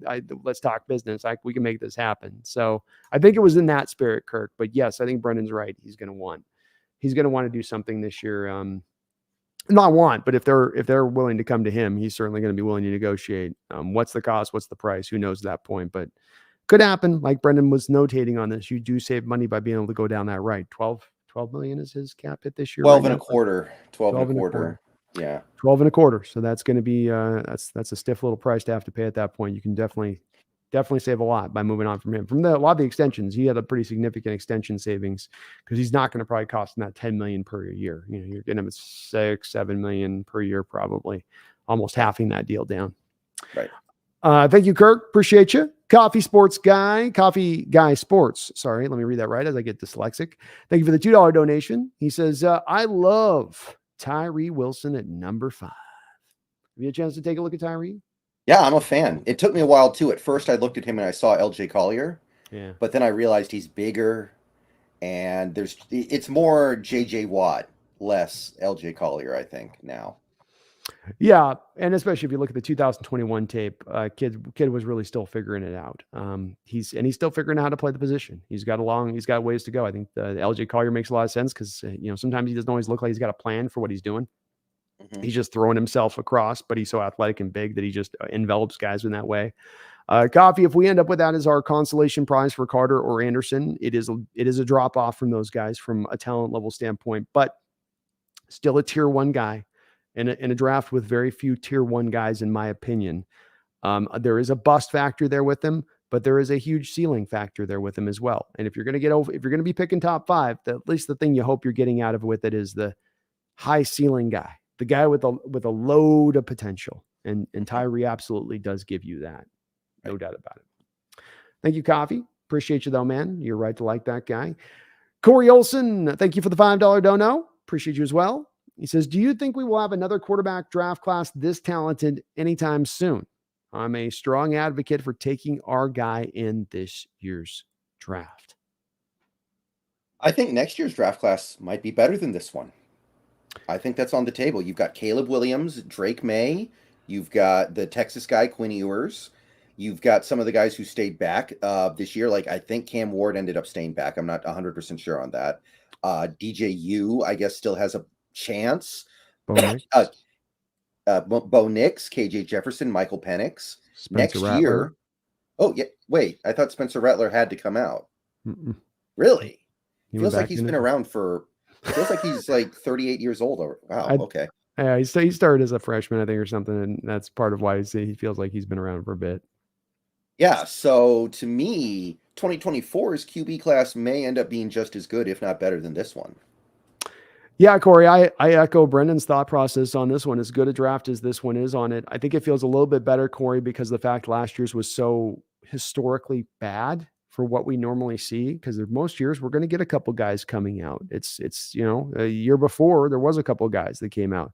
So I think if anything, what we're seeing here, Corey, is a little bit more of a trend. Brendan's talked about this in the past, about this being a little bit of where maybe the league's going to as far as the talent of the position. There will be so many more guys coming out that are so able to play the position. You've got kids now in high school and back, they're throwing the ball more than ever before. They're in college, they're throwing as more than ever before. You've got guys that are ready to go, that can throw the ball, that are good in that respect. And so I think what's going to happen, if anything, is we're just going to see more of these talented guys coming out. They'll be just more available than there's ever been before, rather than being this rare amount of guys that can play at the NFL level. I think that we're going to see a bigger group emerge from that. I agree with Brendan on this. Like, if you look at this year's QB class, I think one guy that kind of sums it up a little bit would be Phil Jurkovec. He's a guy who we spent some time talking about before the season started. I didn't think about him once all season because he didn't do anything. Right. Like, there were a lot of guys like Phil Jurkovec, I'm sorry to say, who we talked about before the season started were interesting, and then it just didn't happen. And there you go. Brendan hits on another point here. This was actually a little underwhelming year. To Brendan's point on this, this was a little bit like, look, did Will Levis, Bryce Young really take steps forward this year, or did they maintain more of what they were last year? Stroud maybe took a minor step forward. Anthony Richardson obviously took steps forward, though he was coming from a place of throwing 47 attempts the prior year, so he had nowhere to go but up. But Brendan point, there's a couple of the other guys. KJ Jefferson we thought was going to be better. He's going back. Jurkovec. How about Tyler Van Dyke out of Miami was another guy we thought was going to be really good that just suddenly kind of fell off the table. So it's somewhat weakened in certain respects, even though it still ended up a strong one. This isn't an all-time class for quarterbacks. It's just a strong year, but not an all-time or anything. I mean, we're at the point where Max Duggan might be one of the top 5 quarterbacks picked. And to me, I don't like that guy at all. I think he's not like top 5. Yeah, I think he's Taysom Hill with a slightly better arm. I don't get it. So, yeah, I don't know. This QB class didn't do what I thought it was going to do. Yep. So I think I can understand the worry a little bit of that, Corey, but I think, and this is again where me and Brendan are aligned on looking at this as a trend. We feel like the talented quarterback is going to be one that's going to proliferate a little bit more in the NFL than it's been in the past. And then that means that you needing to pay the guy at the top of the mark is less needed. You need to draft the guy at the top of the point, maybe less needed. You know, maybe this is a little bit of an evolving position a little bit now from where it's been. Would you with that? I don't want to speak for you on that. Oh, you're muted. You're muted. Is that good? You're good. Okay. Yeah, maybe so. I mean, maybe teams are going to learn a lesson about the whole Brock Purdy thing. Mr. Irrelevant. Maybe that's right. Maybe teams are going to try to learn something from that. I don't know. Jalen Hurts and your Geno Smiths and some of these quarterbacks that were able to do pretty good this year, not having to be the number one, best of the best of the best of the best. But thank you, Corey. Appreciate the donation, man. And if we do end up with a quarterback in this class, I don't think either me or Brendan are going to poo-poo that. Since certainly we're not going to be angered by it unless it's Bryce Young. Then I'm going to be a little bit. Yeah. I'm going to be a little disappointed in that one. Mm-hmm. Jason Tudor with a $2 donation says next year's quarterback class is always better. Sometimes, yeah. I mean, a couple years ago when you had the Trevor Lawrence class and you were looking down the barrel of the 2022 class, I seriously doubt that was the case. I agree with you there because you're looking at that was Sam Howell and Spencer Rattler were the two guys that were like going to be your woo, and you were looking at their tape, both of them going, ooh. Yeah, so, I mean, people should remember Spencer Rattler at one point was locked in at the number 1 overall pick. People expected that, and now whenever he comes out, I don't know if he's going to get drafted. Exactly, he still couldn't come out in this class a year later. Even after a really great year, still wasn't enough to lock in his status in this class in that respect of things. So Caleb Williams is a different cat. Like he's that kid's going to be one of those Trevor Lawrence type guys at the top of the draft. No brainer. We'll see with May. I've been really impressed with him. He looks like an NFL quarterback to me. So we'll see with the rest of the class how it does shake out with those other guys. But there will be guys. Does he make you think of Justin Herbert a little bit? A little bit. Definitely different mechanically than Herbert, but in the way that they can make all of those NFL throws that jumps out to you at the college level, where it's a 15-yard in cutting route and a linebacker's coming up from the back and the safety's closing, the corners in trail coverage, and they can lace it right in between the three guys and put it in a pinpoint spot while still getting a lot of velocity on the ball and really clean mechanically. Like both those guys, their footwork, what they do at the top half, their body rolling together to get the most out of their arm. Stands out to me with both those guys. Got good NFL size and all that. Herbert's probably a little more talented to me where I'd put him, but he's not far May off of him. Very close as far as I think their early upside goes. But he'll be a top 5 pick, dude. Yeah, him and Williams will be top 5 picks. No doubt about it. No doubt. Thank you, though, Jason. Appreciate the $2 dono. Hunter Flieger with a $5 dono. Thank you, Hunter. Appreciate you, bro. Says trade the 5th to Carolina. Grab a pass rusher or keep trading it to get 3 to 4 picks from that 5th overall. Carolina's been my number 1 team I'd like to trade to if we could. That'd be the great one to move back if Carter and Anderson are gone for me. Yeah. I'm on board with the first part of this statement. I'm not on board with the second part of it at all. So you trade back to Carolina with number 9 and you get more picks. They have extra picks, by the way, from the McCaffrey trade. I'm on board with that. But if you keep trading it, you're going to end up with too many picks. You're going to end up with too many picks, too many rookies, too many guys who end up not even making your team because your roster's full. And too many picks in a draft that's not exceptionally deep. This is one of the thinner drafts, Hunter, that we've had in recent years. So this is one of the years of that vis-a-vis with that. You're trading back for all these picks in a draft that doesn't have the talent commensurate to get the most out of those picks. And then that's what you end up doing. This is really more about a draft in this one, especially that you should either want to be picked for moving for future picks or picking high in this draft. Because once you get into some of the depths of this draft, it's going to get a little bit dodgy at very specific positions, especially like, linebacker and the like. I will say this. If you trade down from 5, I feel like you need to trade up at a later point in the draft. So that way you don't end up with too many picks. Like you might need to trade up from like your native second rounder. Yep. I'm completely open to it. But I think that's got to be the thing that drives you on this draft because this is a different one, Hunter, in recent ones. The NIL impacted this. I say it's the combination of 2 things, Hunter. It's a weak draft, and the NIL impacted it on top of being a weak draft, meaning the NIL pulled a lot of guys back to college on already a thin herd of guys coming out for this particular draft, and that just thins it out that much more. You got guys you'll be picking in essentially the 4th round who in other drafts you'd be looking at going, this is more like a 6th, 7th round guy. I think you're going to be doing that this year a little bit in that territory of things. It feels a bit like that. But Hunter, thank you for the $5 donation. I'm with you. Everything Brendan just said on this is exactly where I'm at with it. If I move back to 5 to Carolina, I don't want to go deeper than that 9. I do want to move to Carolina. I'm right with you on that one. You're going to probably net an extra 1st round pick by moving back like that. Some people have said the Jimmy Johnson chart only gets you a 2nd rounder, but the Jimmy Johnson chart was applicable in 1993. We're in 2022, 2023. It's not, the chart doesn't hold up in the same way. There's been a lot of moves that have been made in recent years that don't hit to the Jimmy Johnson chart. You go back from 5 to 9, The minimum that you should be asking for and getting in return is a first-round pick back in a future draft. That really should be the minimum, or 2 second-round picks or something like that. Mm-hmm. Something equivalent on that. But yeah, especially if they're trading up to get a quarterback, because then the demand should be higher.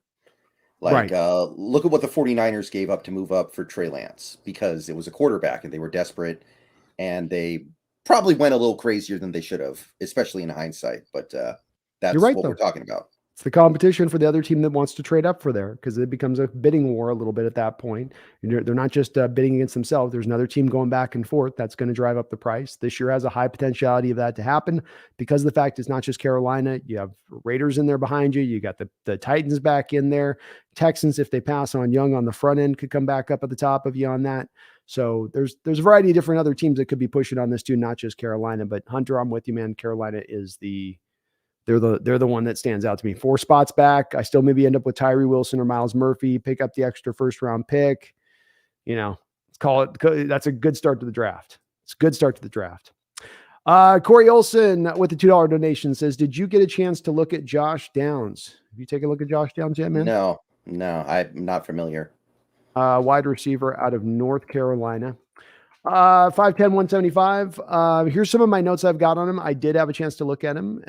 Bear with me on a second, Brendan, here. So, Corey, here are kind of some of my notes that I had written down. Undersized wide receiver who played both outside and inside for Carolina. He's got good quickness and speed, but he's not elite in either area. He's a little slighter than most of these receivers coming out in this draft, which is a little worrisome when you're talking legitimately 175. Good hops, excellent body control, which gives him a chance to get up to balls higher than his frame would normally allow. So he really does enlarge his catch radius. Acrobatic abilities, he can really contort his body and get to some of those wayward throws as he's sort of falling awkwardly this way or jumping that way. He can get to those throws. I like his speed and his quickness, but he's not really a yak guy.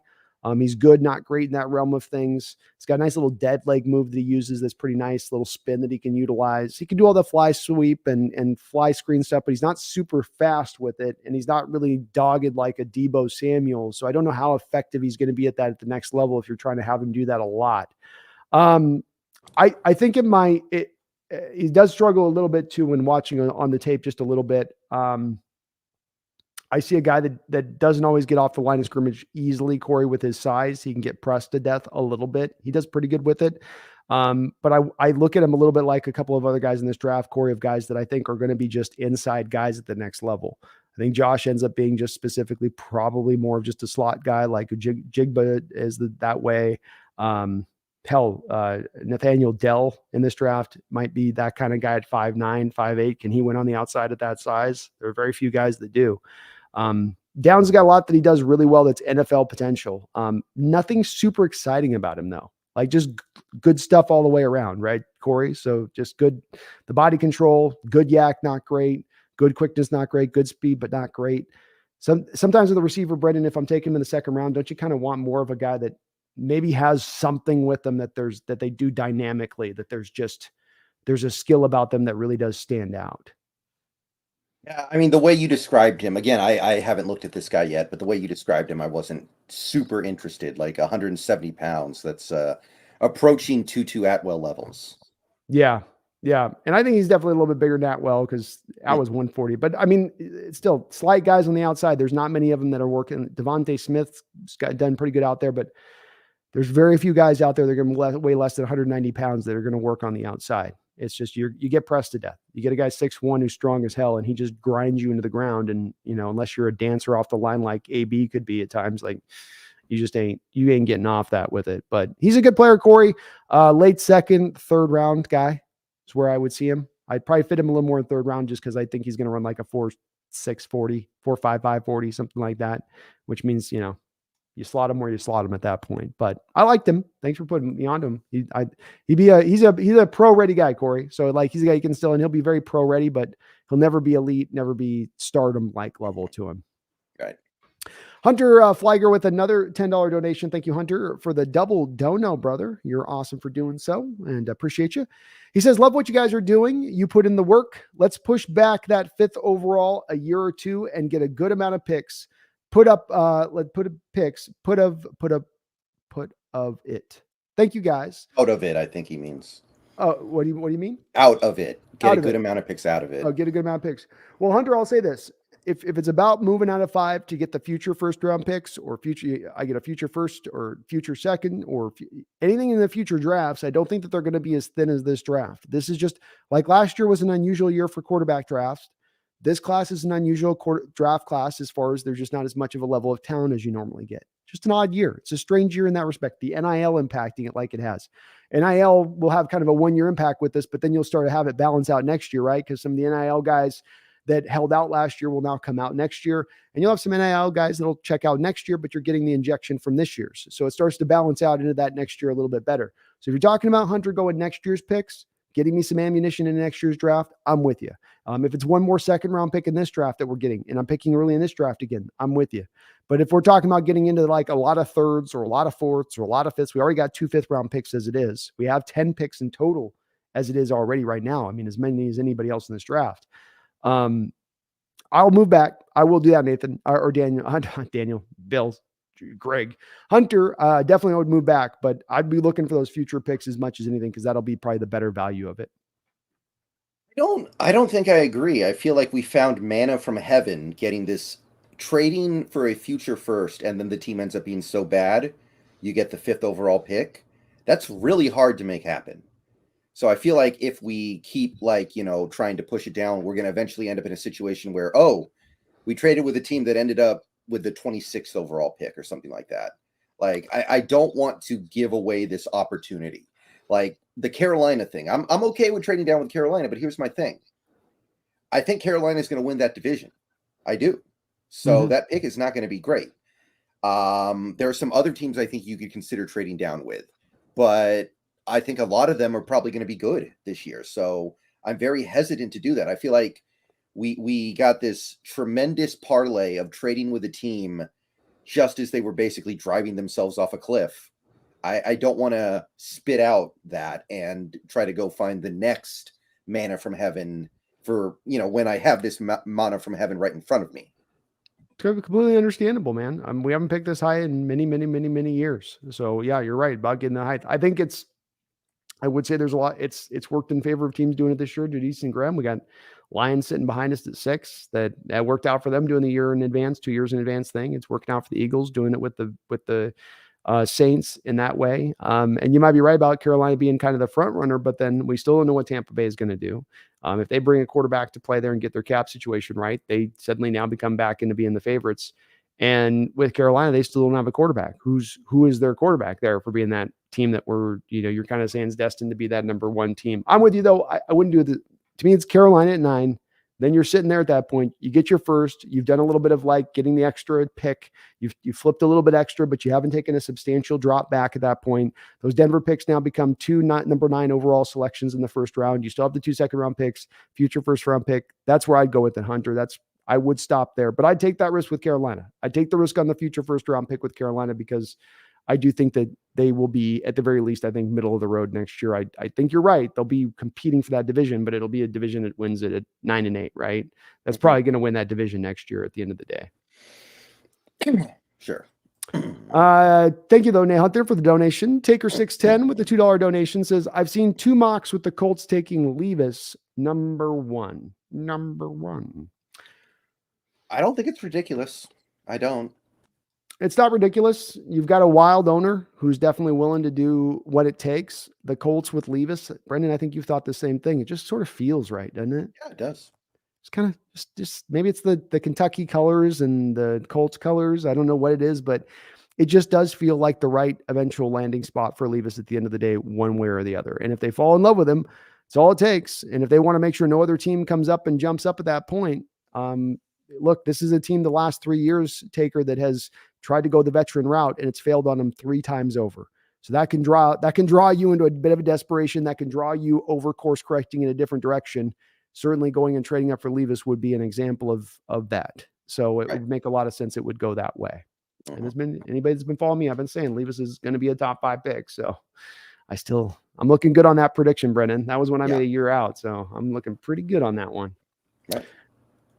Coffee Guy Sports with another $5 donation. Coffee Guy, I appreciate you, man. Thank you so much.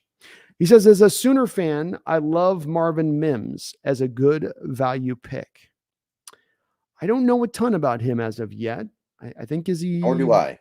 I think more of a possession guy. I want to say coffee sports guy. So I'm sorry I haven't quite gotten a chance to take a look at him, but I promise you, check back in with me on my next stream, and I will have taken a look at him because he certainly is on my list. But making sure I got him in here. Yeah, believe me, guys, there are going to be a lot of streams that we do. Just this BNB show is going to be about the draft.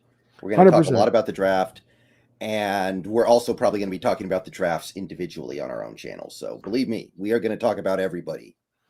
100%. So check with me on the next one, though, Coffee Guy. I'll take a look at Mims. I haven't had a chance to quite get to him yet, but he is on my list, a guy that I'm interested in. And value pick's good for me, man. We need some receiving help. So, and getting another guy in here, if he could be young, cheap, inexpensive, but pretty good, and find a role for him with a guy like Derek Young, and you bring back Marquise Goodwin, maybe you can get by with some of the lesser there while you're paying Lockett and Metcalf on the other side. Counterbalance a little bit of that receiver room and your investment into that receiver room. Thank you, Jason Tudor with the $2 donation. Thank you, Jason Tudor. Says BL Skinner, the new Cam, or coverage liability. I mean, could be both. Yeah, well, that's it. Brendan says the right thing on this, I think, Jason. Could be both. Look, if you ask the JL Skinner to do the things he can do, which is buzz the flat routes, be a robber roll over the middle, be the lurker down there in the box, he'll be fine with that. But that's not the defense that you run right now, Jason. You're running right now the Fangio cover 2. And unless you're looking at transitioning back to the old Carroll designs of a defense, you're going to be putting Skinner in a position to fail quite a bit of time if he's going to be operating within this type of defense. JL Skinner is going to be a good pro, but he's got to be a good pro that's going to have him as a strong safety down near the box. He's not going to be a good pro, I don't think, if you're asking this guy to be playing out there in space and covering guys 40, 45, 50 yards down the football field, especially in cover 2 or cover 1 or cover 3. So just isn't in his skill set to do that stuff. But as a Cam guy, it wasn't in Cam couldn't have done this Fangio stuff either, folks, by the way. I love Cam to death, but he would not have been a Fangio strong safety. You would not have been able to operate this defense with Chancellor within it. So I love him, man, Jason. He hits like a ton of bricks. There's not another safety in this draft who hits harder than Skinner. But that's kind of the bridge you got to cross with it on that one. He's got to be a box guy. Keep him in that box. Don't have him outside the box, or it's going to get troublesome really quickly for you in a really big time fashion. Yeah, I think that's pretty. Can't dispute any of that.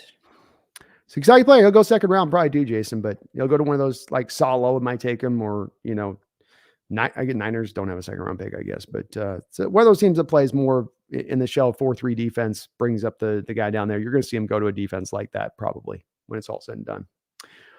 All right. Well, I have kept here, Brendan, here 2.5 hours here as we've gone pretty deep on this show. I think that we have covered pretty well. I think the preview to this offseason, look at the cap situation and where we're going with it.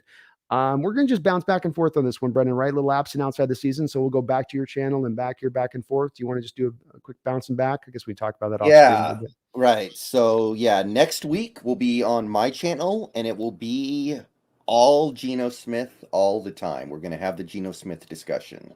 So we're going fully board in the Geno. We're going to be talking devoid years. We're going to be talking what is his worth. We're going to be going through some historical stuff on it. But if you're not already, please go over there to Seahawks Brendon Nelson here on YouTube and go over there and get subscribed to his channel. We do these shows back and forth. Be doing twice a week. I don't know if we're doing twice a week this off season or not, but we'll be at least twice a week during the season and maybe a couple times here during the off season on this. As well as when breaking news happens. We're going to be doing a couple of impromptu shows here along the realm. So please do get subscribed over to his channel over on that side of things. Appreciate all of the folks. When are we doing that on? Is it next Tuesday? Next Thursday. We're going to be doing one show a week. In February and March. And then at the very end of March, going into April, we go back up to 2 a week because the draft is only a month away and there's a lot to talk about. And then, of course, during the draft, we're basically going to do a show after day 1 and day 2, and then the day after day 3, because it's the draft. Bingo. So folks, we'll be doing this as a normal show every Thursday, back and forth between each channel. And then, like I said, we'll be definitely ramping it up as we get into Draft Central, and really with this draft, especially as important as it is. Stoyan, you got one more question? Go ahead and get the last question. We are going to get this wrapped up. Do as well, please hit that like button for me, folks, on the way out of things. If you could, definitely helps out the channel. If you're not subscribed, please do get subscribed. It would really appreciate it. We had a great turnout tonight, almost well over 300 at one point or another. So appreciate all the people. And I know we've got a lot invested here, Brendon, in this off season. So thank you, man, as ever, for coming on to the channel, man. I really do appreciate it. I've had a great time with you over this last year and a half, almost here doing this stuff. And we're going to be, cooking along in the future. Brendon's been doing great over on his channel as well with some awesome content on his side of things. So, Stoyan, it doesn't show up on your question in here, but we'll catch you on the next one, Stoyan. So I'll answer it on the next one if I can with the man. Sorry if we missed you on this one, but appreciate you guys. We're going to be dialing up the content. We're going into this off season, and look, we're about ready to strike here, folks. So we just want to remind you here, we're about ready to hit the injection switch. We're about to go take off to the atmosphere. It's about time to go make a Lombardi run here. You guys ready? You strapped in? You prepared yourselves? Me and Brendon are going to prepare you if you're not prepared.